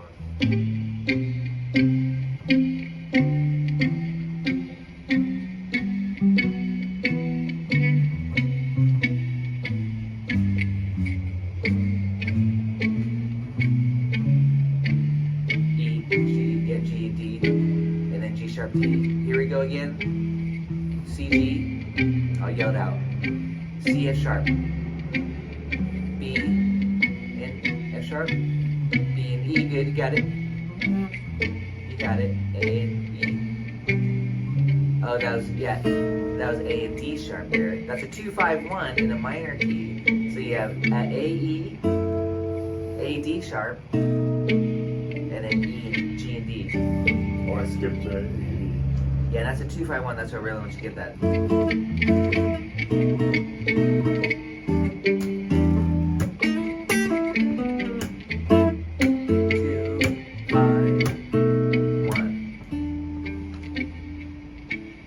Can I hear that 2-5-1 in the E minor key, 2 F sharp half tone?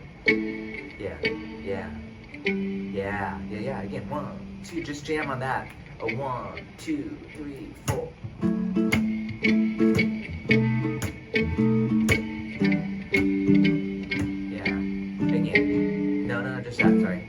Just stay there. No, you just jam on that.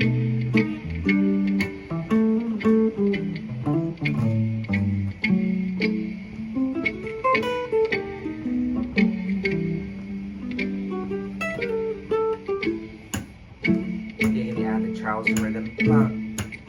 That's another good rhythm. Yeah.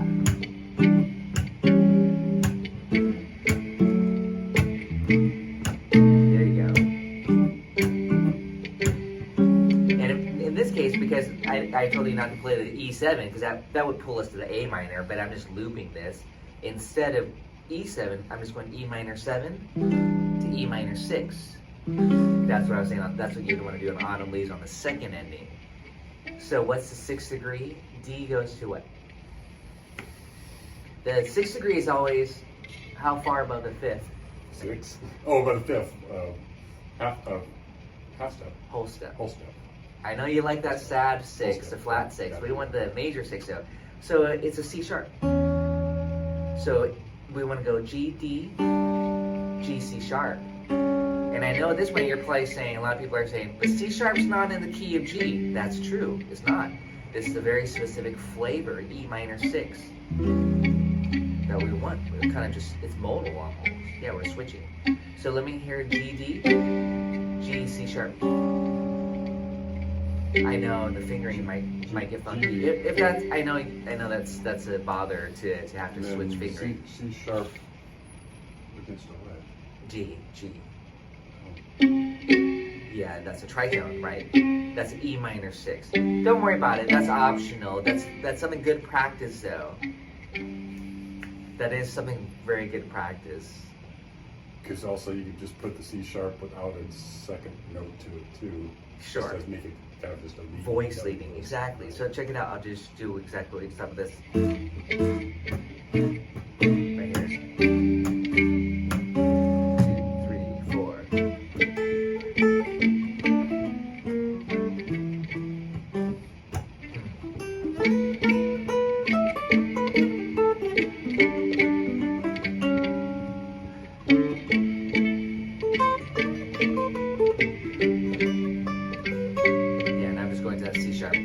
Voice leading. Yeah, that was nice. Yeah, nice. Yeah, so just again work on that thumping out so you get the whole progression, at least the A section.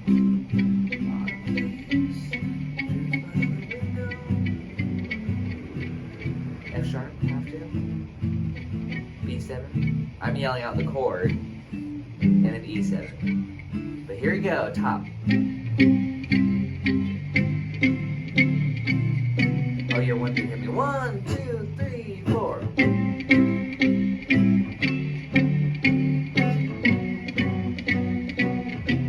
Yeah.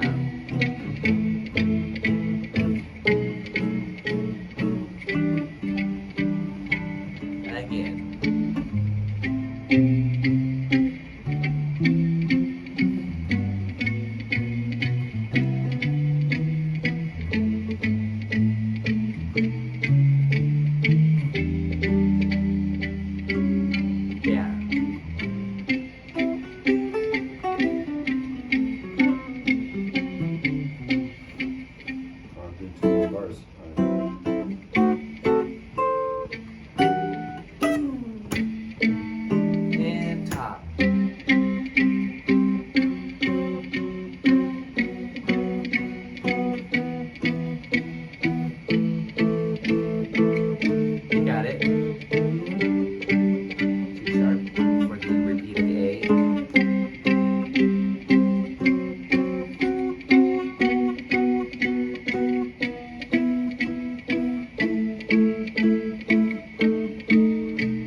That's the A section. We can do that all day long. And I'm practicing leads, I'm practicing scales, practicing arpeggios. You know, just having fun while you're copying for me. That's the whole point. Is that we can play as a duo, and you know what to do now, chunking out those chords while you take turns. You play leads, I play chords for you. Then when I play leads, you play chords for me, you know. You just have to go through the B section. You ready to do that? Yeah, it's great because we're going through this fast, which is pretty awesome. I have a lot to You're gonna have stick this to my video memory to look now. at too, but yeah, F sharp half dim. So the B section now, and by the way, the progression kind of just recycles itself. So, but now we're starting on the 2, and it's good to think of it in theory. Now we're starting on the 2-5-1 in the minor key. So F sharp half dim, B7, E minor. That's where we just ended with on the first half. But now the B section starts off with that movement, 2-5-1 in the minor. And these will become just movements for you. 2-5-1. You'll be able to do that on your instrument, you know, and work out those guide tones. So we don't need to write that again, and we don't even need to practice that because we already know that. And then it goes A minor 7, D7, G major 7, C major 7, just like the first 4 bars of the A section. So it kind of again is like it kind of just inverts itself. It's not really going backwards, but now it's going 2-5-1 in E minor, 2-5-1-4 in G major, the relative. Now let's practice that. So now we're starting F sharp half dim, B7, E minor. We'll stay on E minor 7. We could do E7 there too if you want. I like to put the dominant there. Not everybody does, but I like that to go to A minor. D7, just like the first half of the song. G major 7, C major 7. And then we're in the last 8 bars. I miss you most of all, my darling. But I want to make sure you have that down first.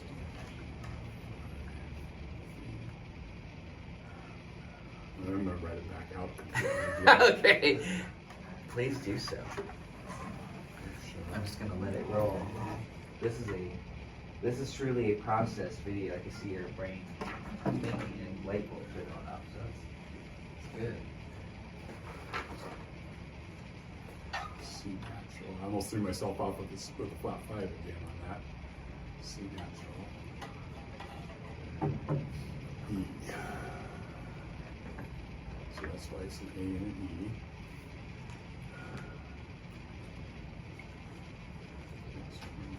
B7 flat 9. Yeah, you can feel free to say it aloud. So B7 flat B7. 9. Don't worry about the flat 9. We'll deal with that when we're soloing leads later. But Okay. that means diminished substitution. But so B7, B, D sharp, F sharp, A. Right? Is that your different Yes. spelling it out? Yeah. Good. Yeah, and again, this is what I'm always saying. You know, you got to be able to spell every chord that you see. We don't need to worry about any nodding. So right now we're simplifying it to sevens. So D sharp, Major 7 D sharp and Yeah, B, D sharp, F sharp, and A. That's A. But my D7. notes on my 3rd, my 7th are D sharp and A. And E minor. And then now we're coming up to this quick change. G, D, D. Yeah, now it- G and D. So Robert's on this part now where it goes, I miss you most of all.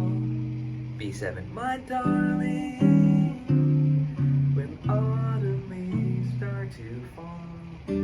So that was E minor 7. That was G and D, right? The guide tones. And then E flat 7. Some charts will say A7, but I like E flat 7. That's what most people do, tritone sub.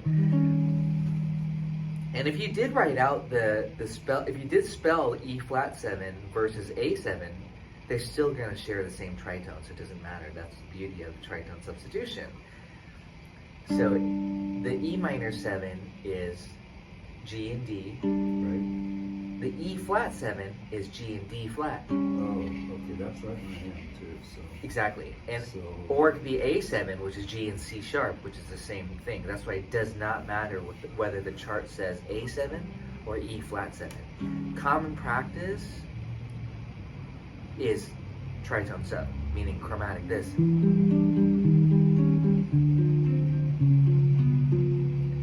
And then C6, some people like C7 to get bluesy. Some charts will say F sharp half dim, and then B7. There's a lot of choices to do on the last 4 measures, and then E minor. But I missed you most of all. E minor 7, my darling. E flat 7? Just by going to D Yeah, the flat. G and the D flat, good. So And it was then, G and D, now it's G and D flat. yes, and then it's a sequence. D minor 7. By the way, that's the first time we had D minor 7 in the song. So D minor 7 is D, F, A, C. And then D flat 7. And so the guide tones for the D minor is F and C.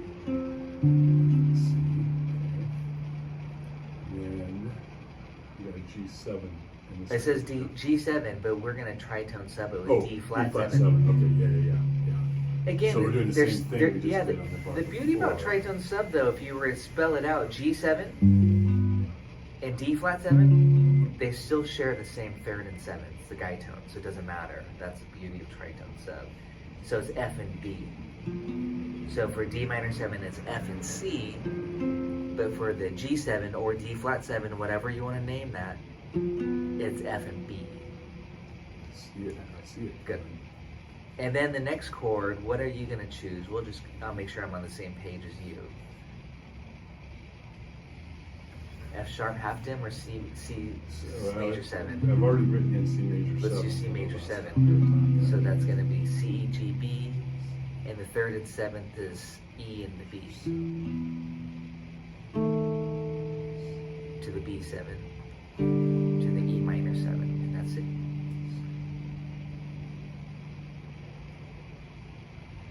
Guide tones. So E and A on that.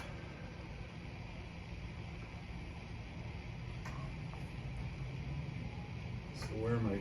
If I hit C major 7 here, what am I going? B7. I am. Yeah, B7. B7, skipping Yeah. the flat 9 part. Yeah. C major 7 and F sharp half dim, they do share the same third. So it's almost like if you played a C6, or same note E, but if you played C6, it would be E and A. That would be your two guide tones, the third and the sixth. And then on F sharp like this, but on F sharp half dim, it's E and A since the bass note changes. So it doesn't matter. You can go E and A or E and B sounds good too. I guess technically because of the melodies on the A note, we would want C6 instead of C major 7. And then B7. And then E minor 7. Do you want me to change that C major 7 to C major 6? Yeah, No, go this for one it. right here? Yeah. Or just keep it on F sharp half dim. F sharp half dim is fine. That's where you're going to see on Well, most it means charts. I'm highlighting E and A. E and A, thank you. And then when it goes to B7, that E goes to D sharp and the A stays the A same. stays the same. Yeah, that gives us a nice chromatic voice leading. And then we're back down to E minor. E minor 7 will be the D and the G to resolve it. And then we could go to the C sharp if you wanted the 6. But again, that's optional. Just E and D is just fine. That B section, there's a lot more movement, I do have to admit, but at least it does recycle the same batch of chords.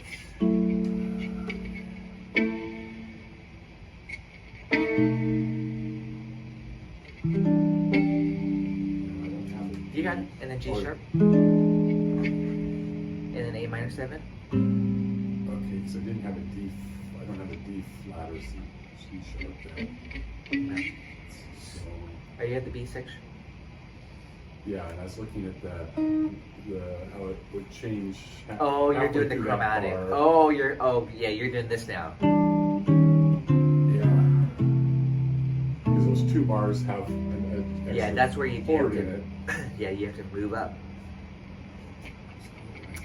You have to move up G, on here. G and D is all open. So it would be I can't go to a D. I can't play a G and a D flat at the same time.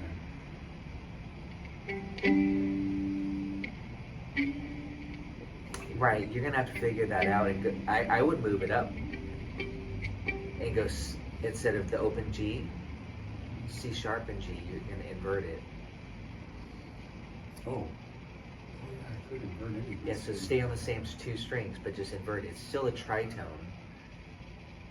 It's still a tritone. So you're gonna start on C sharp, is what I'm saying, on the G string. Yeah, and then the tritone from there. Still that diagonal shape underneath it. Yeah, that's it. Yeah. So now you might as well. This is again where right there. I wouldn't switch for that one though. I would switch for the E minor 7 and go D and G. D and G like this. And then that's what I was saying. The same thing for guitar players. We have to figure out our locations for those fifths and the tritones for the guide tones. Yeah. And then you move it down a whole step. Same pattern.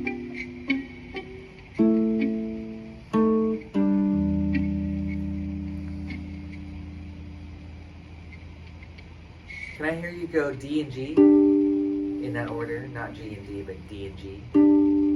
There you go. And then, yes, right. Yeah, that's a 2-5. That's a 2-5, just so you know how important that is. 2, 5, 2, then sequence it down a whole step, D minor 7, so it's now C and F, and then lower the, there you go. Yeah.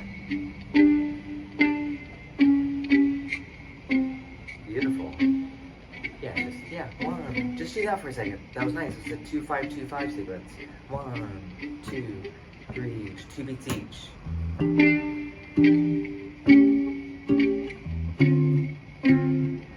Now again.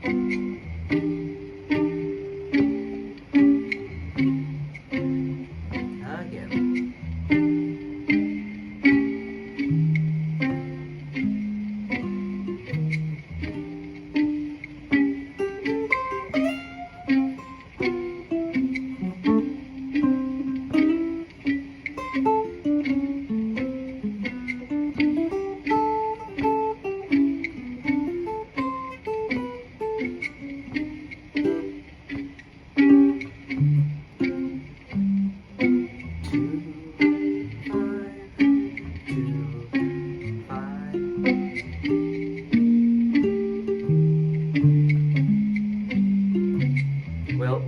Next we'll have to get your loop pedal out, have you walk these bass lines, and then you can comp for yourself underneath it in a one-man band.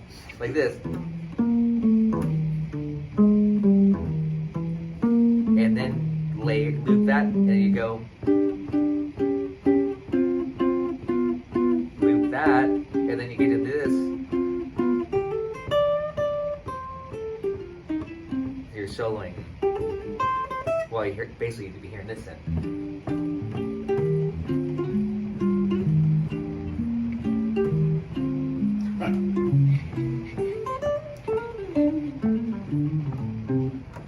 So that progression there, 2, 5, 2, 5. You're so close, got to finish it, and then F sharp half dip, A and E. Or you can invert it at that time. That's easier for you, E and A. And then get that E to D sharp, and then G and D. Yeah, that's it. Now we're done. Oh yeah, now you're taking it to the top. Good. The falling leaves. We gotta start at the B section. Yeah. Since you went away once, since you went away, B7. The days grow long. In the G sharp.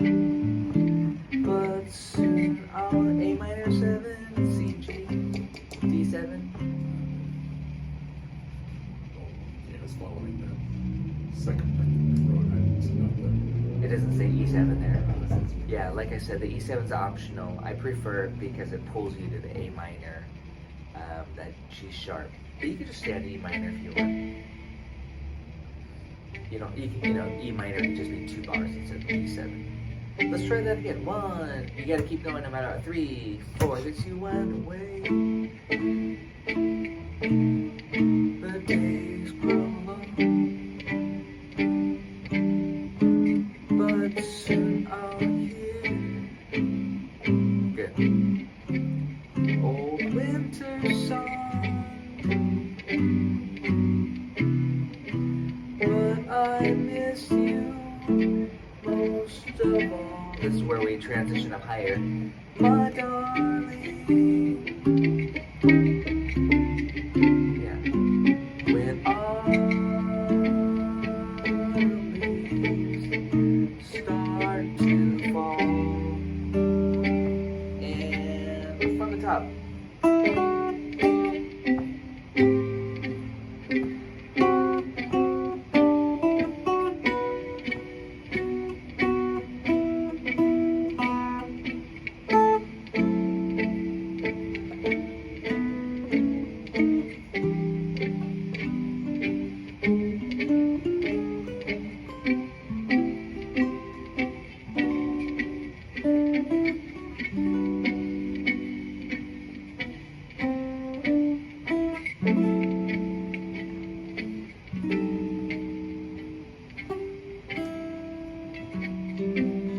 section. Since you went away, the days grow long, but soon I'll hear old winter song. But I miss you most of all. Get ready, shift, my darling. Yeah. When autumn leaves start to fall from the top.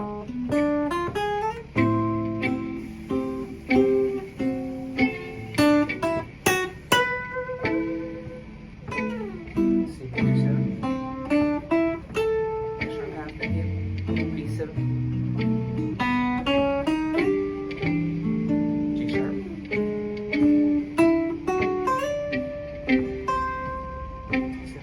Yeah. You got it?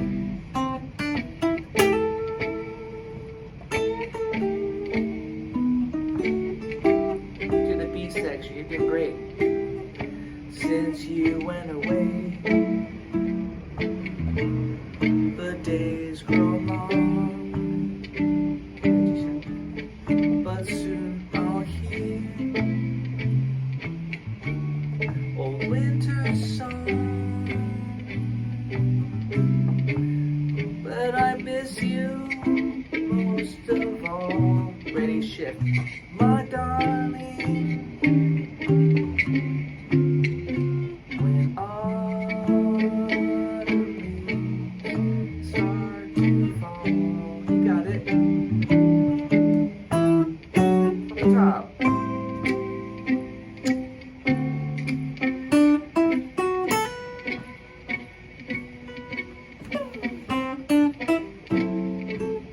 Keep that quarter note.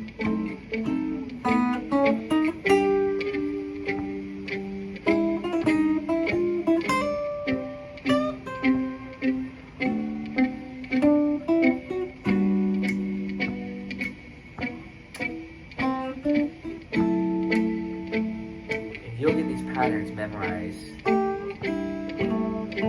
B section, no G sharp there on B section.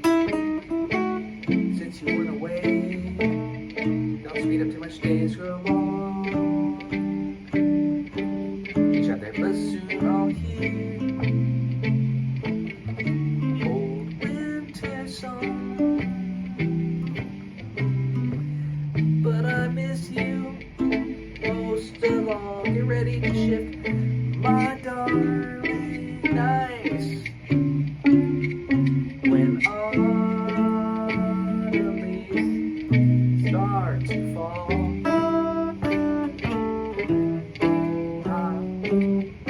Come.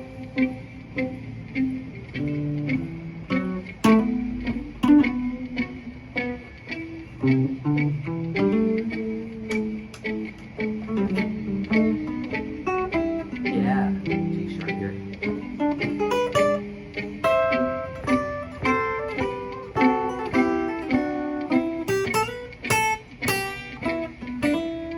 F sharp. 2-5. I always think of the movements. Yeah. E minor. No G sharp here. And then E. And then F sharp half. Since you went away, the days grow long. But soon I'll hear old winter song. But I miss you most of all. Get ready to shift, my darling. When autumn leaves start to fall, tag the last 4. When autumn leaves, we gotta end the song somehow. Start to fall. Last time, when autumn leaves. Get out your bow, E minor blues lick. Start to fall.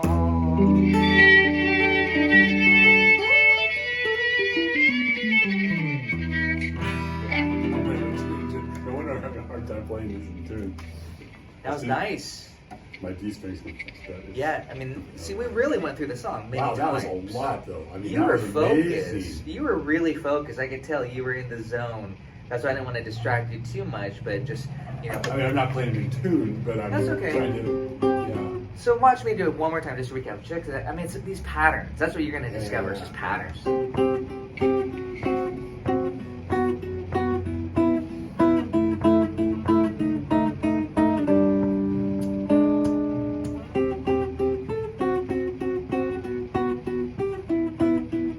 Little improv.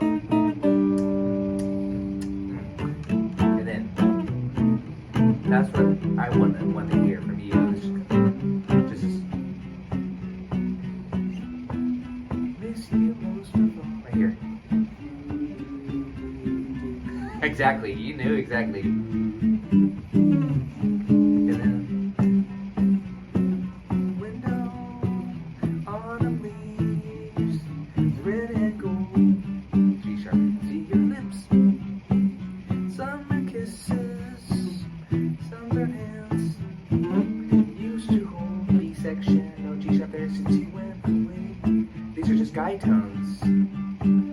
Soon I'll hear winter song, but I miss you most of all, my darling.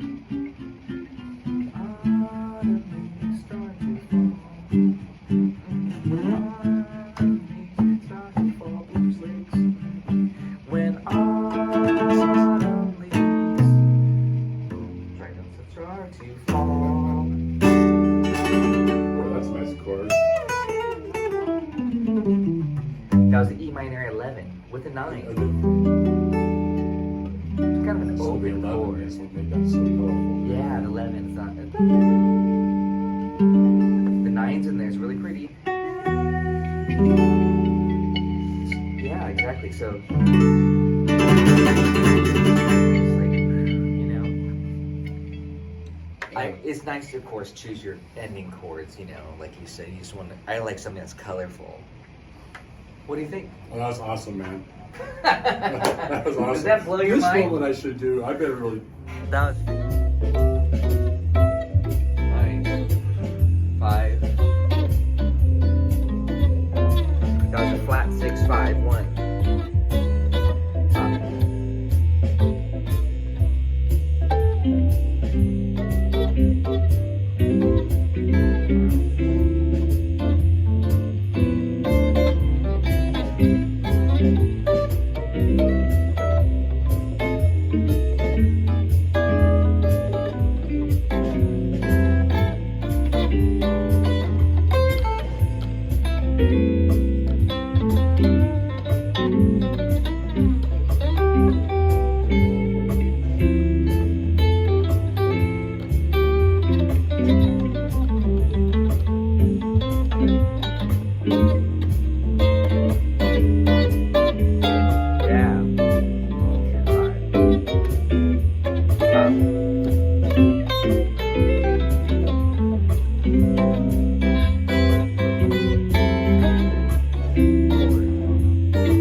trade licks in a second. 4.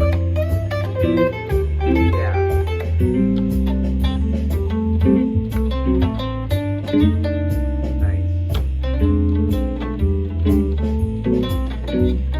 Yeah.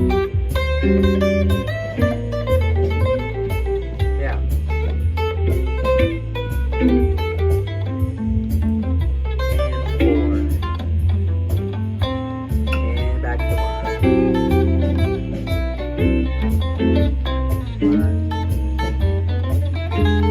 Yeah, nice. Harmonic, yeah. Yeah. I was just thinking about that.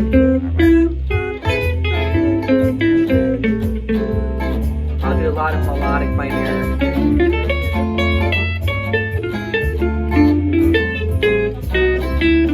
That's a melodic minor.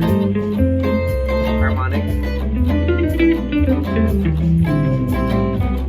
And top.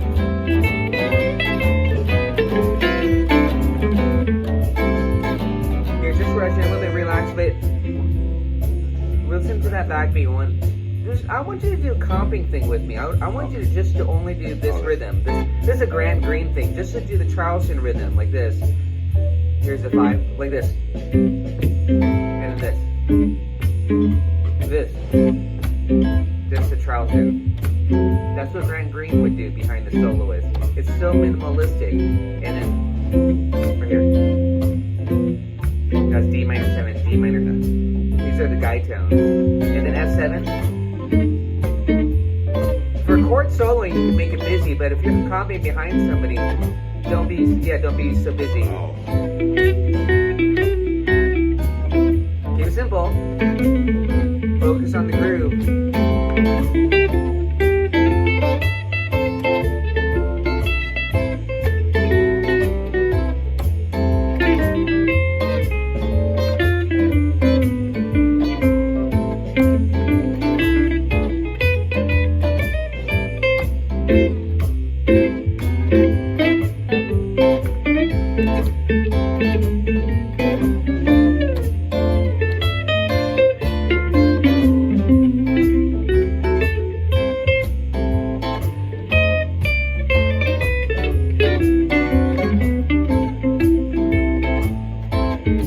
Let's trade.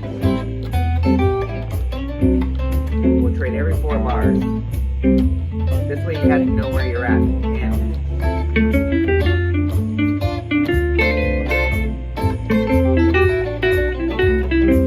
right here, I said.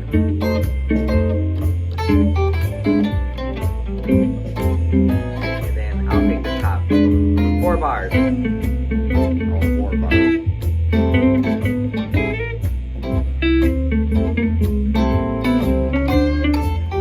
Nice. And back to the Charleston. I'll take the F7.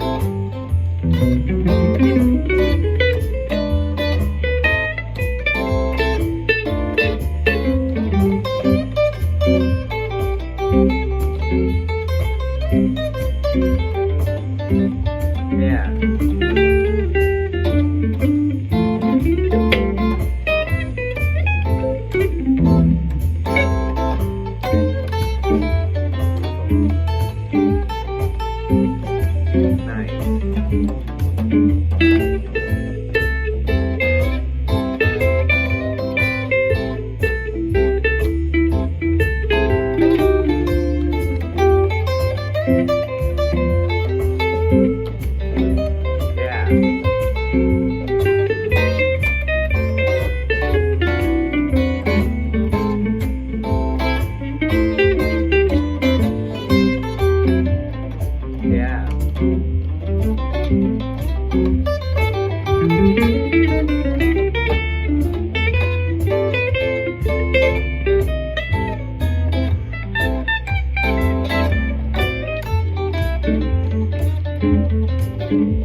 The straight 2 bars. Yeah.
chord. Take the chord solo. Top.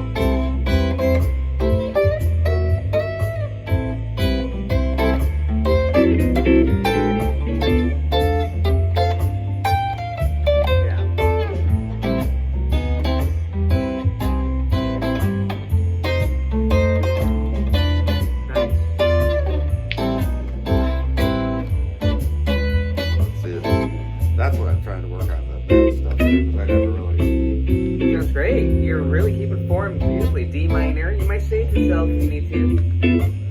A minor. Here's F7, E7.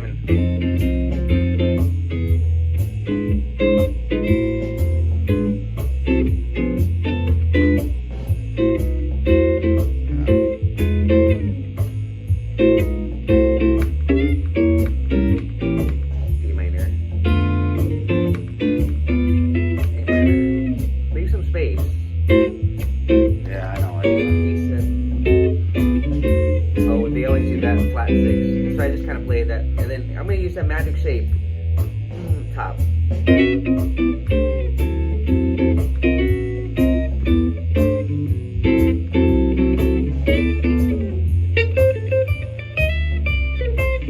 Practice some single notes. Here's that F7. I'll play this diminished.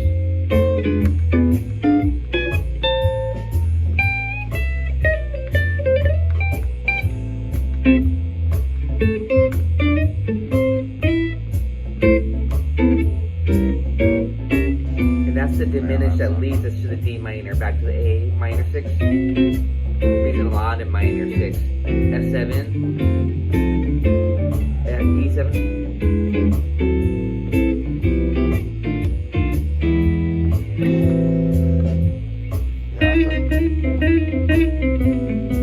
Yeah, it's fun. I'll have to get the minor 6. I'll have to, what song was that we, that was all minor 6? Minor swing. Was that minor swing? Yeah, minor swing. That's. But I think the key things that I would recommend here. And I've gotten that out of my head already. I need to.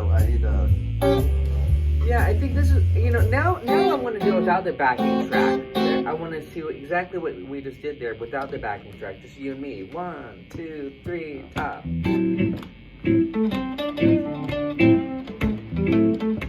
are we doing? You just got to play the chords. Sure.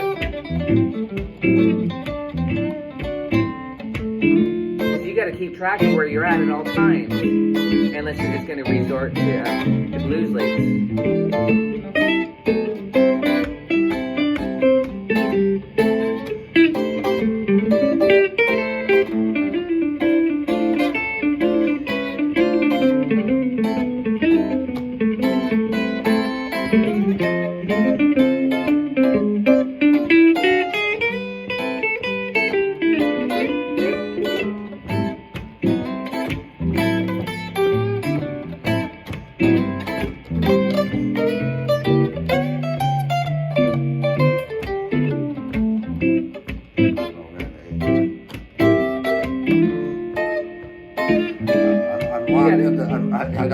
I'm locked into when I get to that F and that E, I'm either going like or Sure, yeah, right. Need to find something. Well, I mean, I know there's. I do a lot of the diminished. I do this. I treat them all as diminished, like this. So it's like you can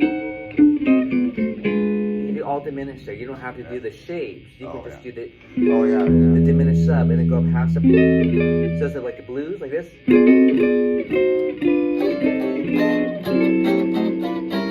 Not truly chromatic though. It's not. It was here's E7, this, and then I went to F like this. That's what I'm doing. So it's over these two, or you could, or don't forget to do this step. Remember what we did for soloing this? The half step. That's for the soloing over this. But yeah, it's not a bad idea to master these inversions.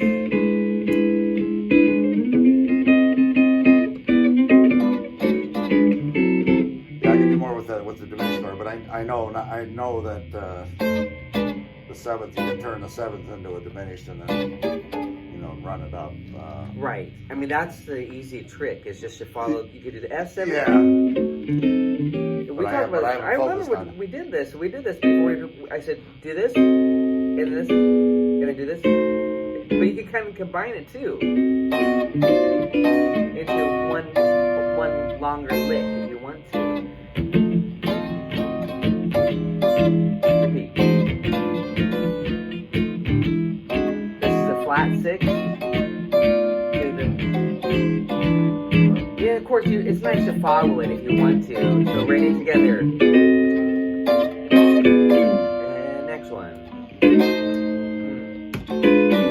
Next one. So you don't have to think, right? Last one.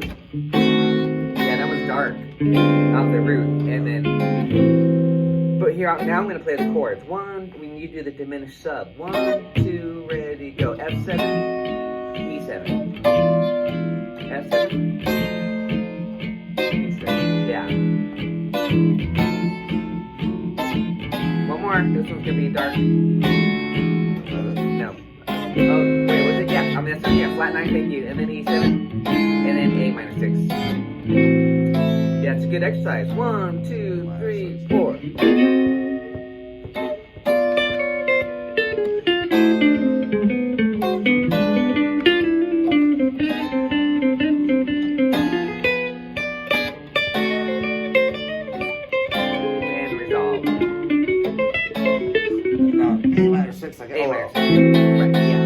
Yeah, well then you can just practice those. But I had to that's think of just that A minor 6 plus A minor 6 of this, so I had to think that that's A minor 7 and there's a 6. good. Yeah, that's how I usually recommend learning. A minor 7, A minor 6, A minor 7, A minor 6, A minor 7, A minor 6, A minor 7, A minor 6. We did that before. And then D minor 7, D minor 6. It's a great way to kind of learn those shapes, how they relate. 7, 6.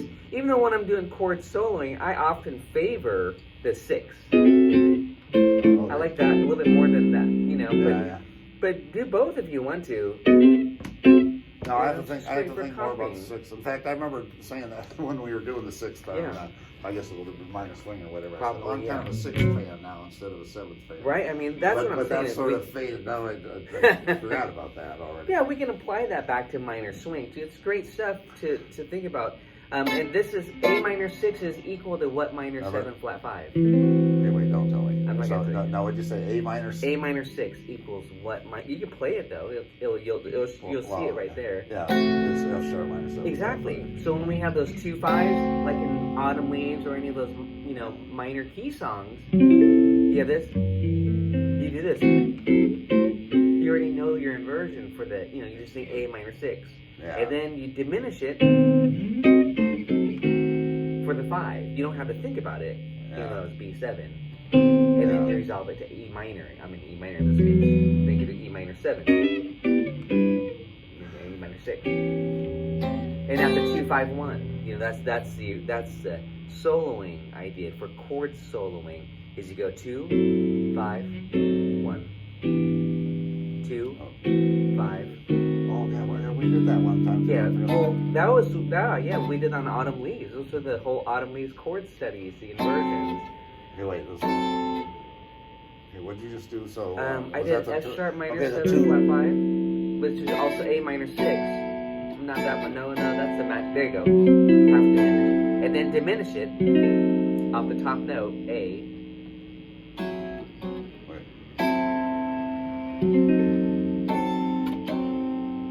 And that was for the B7, and then resolve it to E minor 7 or E minor 6, your choice, or both. Okay,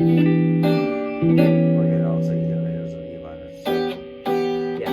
Again, this is Autumn Leaves inversion study number 2, where we use a diminished sub. 1, 2, 3, 4.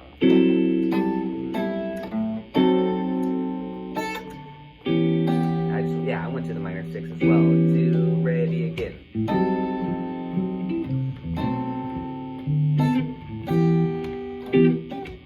Again.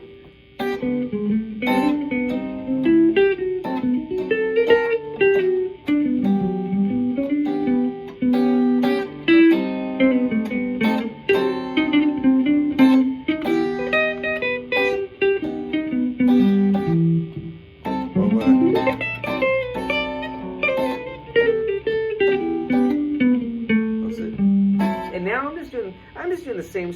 I was doing some different soloing strategies, but I was singing A minor 6, A diminished, and then E minor 6 or C sharp minor 7 flat 5. So I'm doing those arpeggios based off of the chords that you're playing. And I actually did something else. I did G major 7. I went like this. That's that Wes Montgomery sound. I played G major 7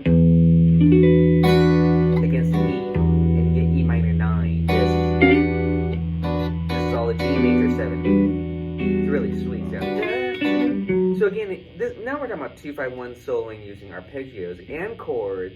Because you did, okay, A minor 6, do this with me. I'm sorry, do this arpeggio with me, A minor 6. And not 7, just 6. Why 6? Because the chord is F sharp minor 7 flat 5. And you're just arpeggiating it. Yeah, but you're thinking off of A minor. See, it's the same thing. Yeah. And then on the B7, you're going to diminish it. I want to see if you can do this. Lovely. And now when I play that E minor, we're going to do this particular strategy. You're going to go down a whole step and resolve it and play G major 7. So G major 7. Or like this. I do it like this often. And I did, if you want a 6, I just want to say this, if you want to play G major 6, that equals what? Oh, G major 6? Yeah. Okay, so the minor 7th, whatever the relative minor Yeah. G is. Yeah, G, G. A, B, C, minor Yeah, G 7. minor 7. So that's our strategy there. For chords, you do this. But instead of E minor 7, I'm playing G major 7. It's just for the flavor to get a 9. It's a little bit fancier. It's not face value anymore, but it's something that I like to do. But that, for soloing, now I could do this.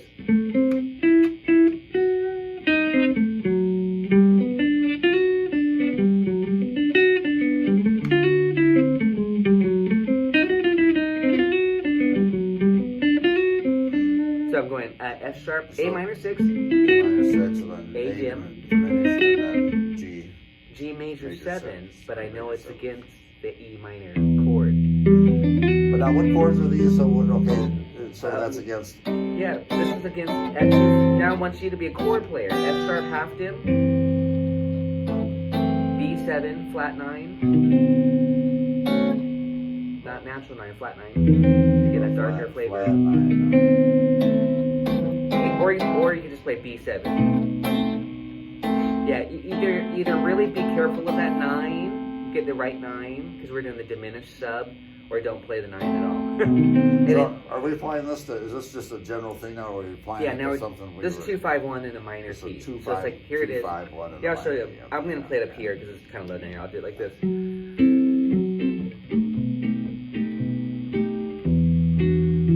Yeah. F sharp half dim, B7, but I'm not even doing a 9. It's in my arpeggio, but I'm just playing in B7 sharp 5. And I'm going to E minor 9. 2-5-1. Play that with me up here.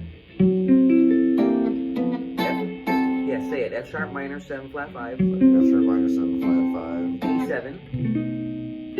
But B7. we're gonna start. No, we don't want natural 13. You got flat. Yeah, you don't want this now. If you're in a minor key, you gotta avoid that 13. It sounds like you're in a major key, so you gotta keep the flat 13 or sharp 5 or flat 9. You still want to stay away from the natural tensions. There you go, and then E minor 9, which is really G major 7. So you can do this. Which is really It's G major 7 against the E minor. So, because it has G, B, D, F sharp. And that's this arpeggio. Listen to the E in the bass. And do this. Here it is with the chord. Here it is up here. We know this shape really well. Here it is here. Yeah. So now I'm just working. So we have this.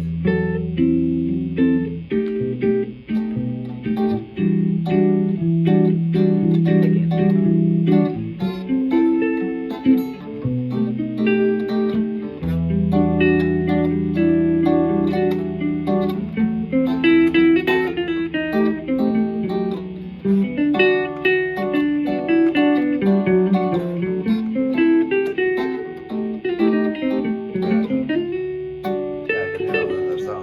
It's beautiful. Yeah, Yeah, you can just yeah. keep it really simple, but you're playing the changes with your arpeggios, and it just I was targeting. I did do the little 2/5, like I did do this. Then I went.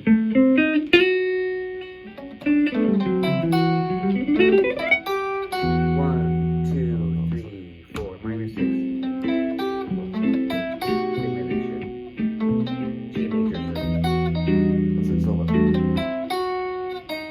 Yeah. You want to flat that one note, minor 6, then flat the 5th, and it becomes diminished. You can do it on here too. It's like, yeah, same. It's parallel there because of the diminished these, and then go up G major 7. 1, 2, 3, 4.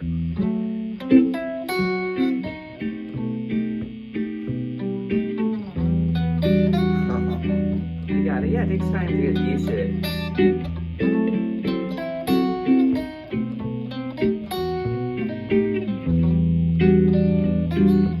Yeah.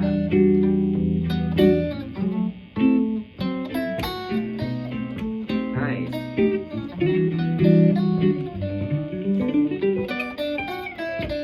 Oh yeah, a little Sandman.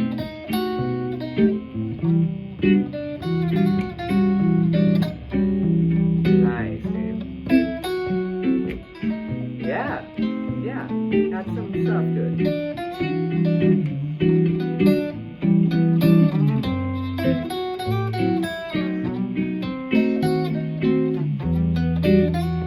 But the idea is to have a strategy in mind. I was gonna harmonize 3, 4.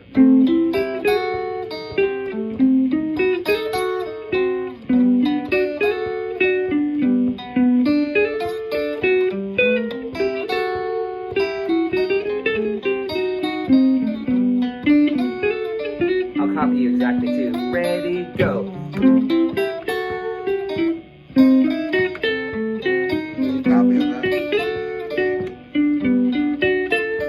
Okay, now what about, these songs that I'm doing here, let's take this Yeah. and put it into a The minor 2-5-1. blues. Sure. Well, the minor blues. The minor blues, yeah. But we have to insert.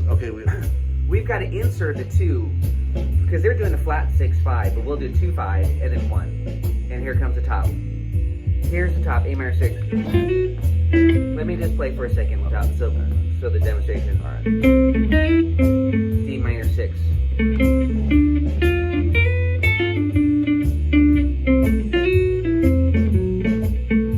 Ready? 2. Oh, I think. I'm gonna talk about it. I was gonna do face value. And top, A minor 6.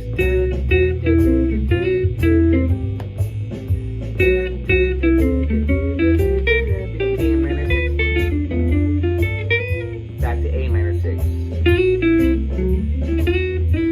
D minor 6. Diminish it. A minor. And I did C major 7. Now I'm gonna do C major 7.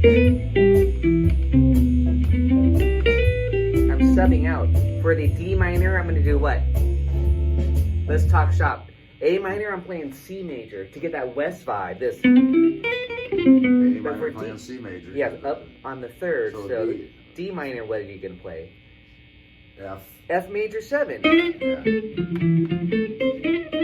And then C major 7. A minor. You have to kind of reprogram. And then Yeah. for this part, the band is doing this, but I'm going to superimpose this. Right? It works. Yeah. Even though kind of creates some tension. But I'm going to do what we talked about earlier. I'm going to play D minor 6. I'm going to diminish it. And then for the A minor, I'm going to play C major 7. So that's that 2/5. This. Diminish it. C major. There's my A, by the way. That's A minor 7. So I'm just singing off the 3rd. And then for the D minor, off the 3rd. You can add the octaves in. and back to C, and then this.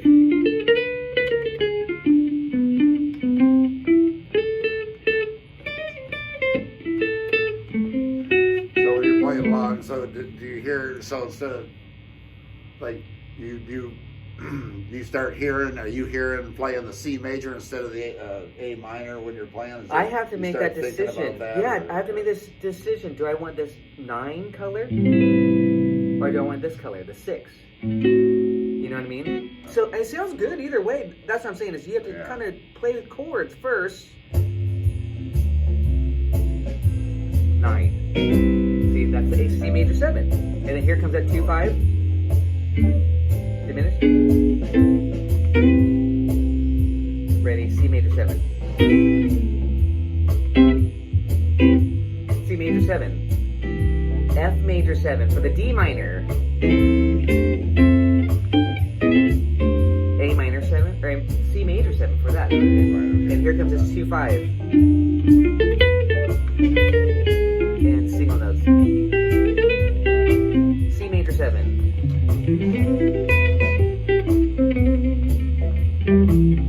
And D minor, F major 7.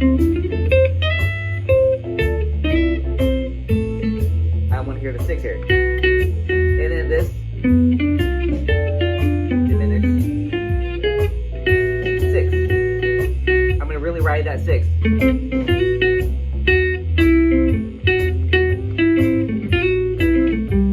A7. 6. I just wanted that flavor. And then D minor 6. Diminish. And back to the C major 7 color, which is A minor 9.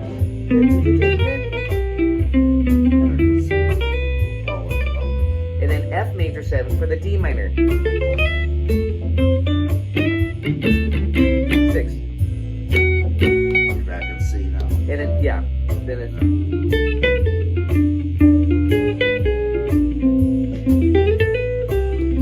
C major 7. I'll yell it out to you. Well, let's see, I can't pull. Wait a minute. So let's go over it. Okay, yeah, let's go with So a C. easy arpeggios is what we're talking about, Dave. So- This. So I'm choosing. Yeah, I'm choosing the 4-string root. I did show off and did this. You know, Johnny Smith style arpeggios. Yeah. But I'd rather have you just do this. Yeah. Yeah. Okay, I see that as C major 7. This is where all the jam tracks come in. You remember? Just practicing C major 7, D minor 7, E minor 7, F major 7. Just going through the diatonic arpeggios. Oh. It's important to get that down first. But Yeah. now we're going one step fancier. We're superimposing. So Yeah. the band's playing A minor. You're thinking C major if you want that west sound. Now for the D minors, out of time, F major. Okay, so F. So Beautiful. Yep. Yeah. Get that slide there.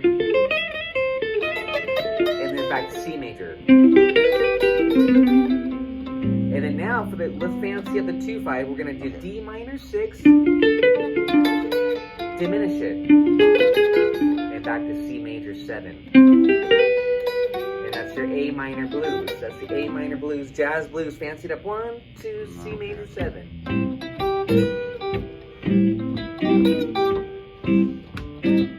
And F major 7. Beautiful. C major 7. Ready? D minor 6. Diminish it. C major 7. Nice. And C major 7. Well, put a little F major 7. C major 7. D minor 6.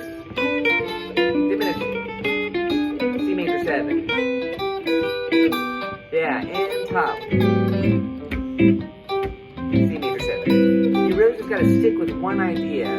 yeah, okay. And F major 7. C major 7. D minor 6. Diminish. And C major 7. Yeah.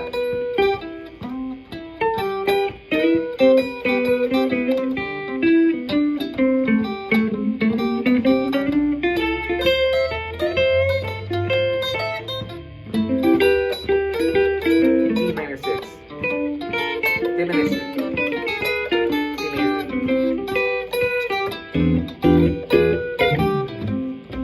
Nice. You got it. You might say it to yourself. C major 7. F major 7. And C. D minor 6. Diminish it. And A minor blues way. Yeah, C major 7.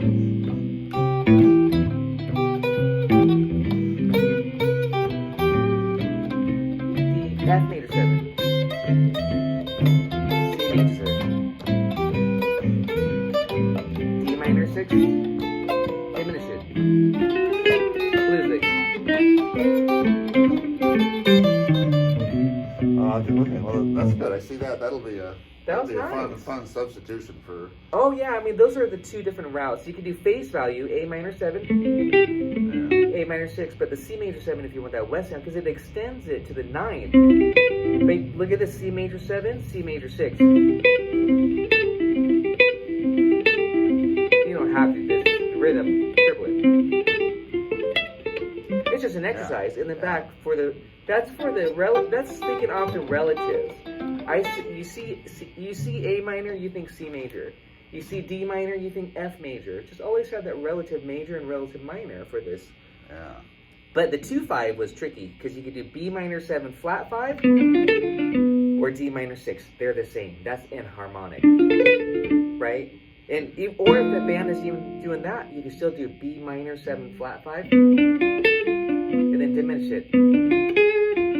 And then resolve it to maybe just an A blues or A minor 6. I love that 6th degree. You know, so again, you can kind of have some fun with some variations. But what I was really trying to say was just stick to one route. Yeah. To really, I call them strategies. Stick to one strategy until you can really hear it. You know, and if you like it with chords, like, ooh, I really love those 9 chords, or maybe you really like those 6 chords. I like both of them, so at least I have a little bit of some variation to play with. But we're still following the changes. There's only one other thing I would recommend, and that's throw in the diminish as a connector. You don't always have to do that, I'll but have to it's start nice. thinking the 6 chords again, minor 6 chords. Well, Yeah, it comes back to, but the good thing is now you know your arpeggios. I can tell you've really worked on these arpeggios. I can say C major 7, F major 7. You know it, you know, D minor 6. You don't have to think about, well, what is that arpeggio? So that's already now taken care of. I mean, now it's fun, and we can just apply those arpeggios and make music out of it by having some strategies. Like, how are we going to use these tools to make some music and get these sounds that you're thinking? So in a straight blues, like yeah, rock and roll. You know, yeah, you're not going to really do that. It's going to sound jazzy. Well, do that yeah. again. 1, 2, 1, 2, 3. It doesn't sound bluesy anymore.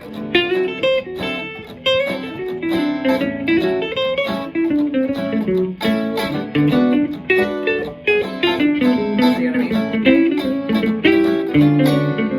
So what do you think? What are you thinking as far as?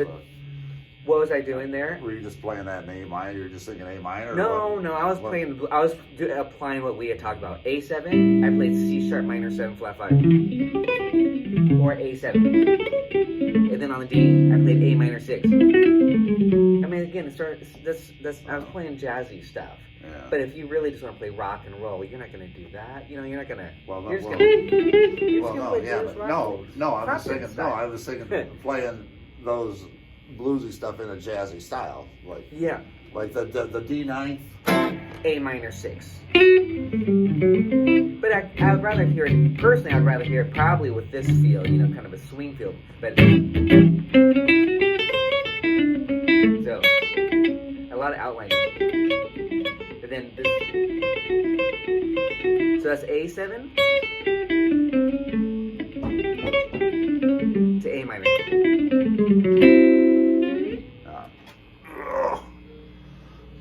You get the idea? Yeah. Well, Hope to get there next time.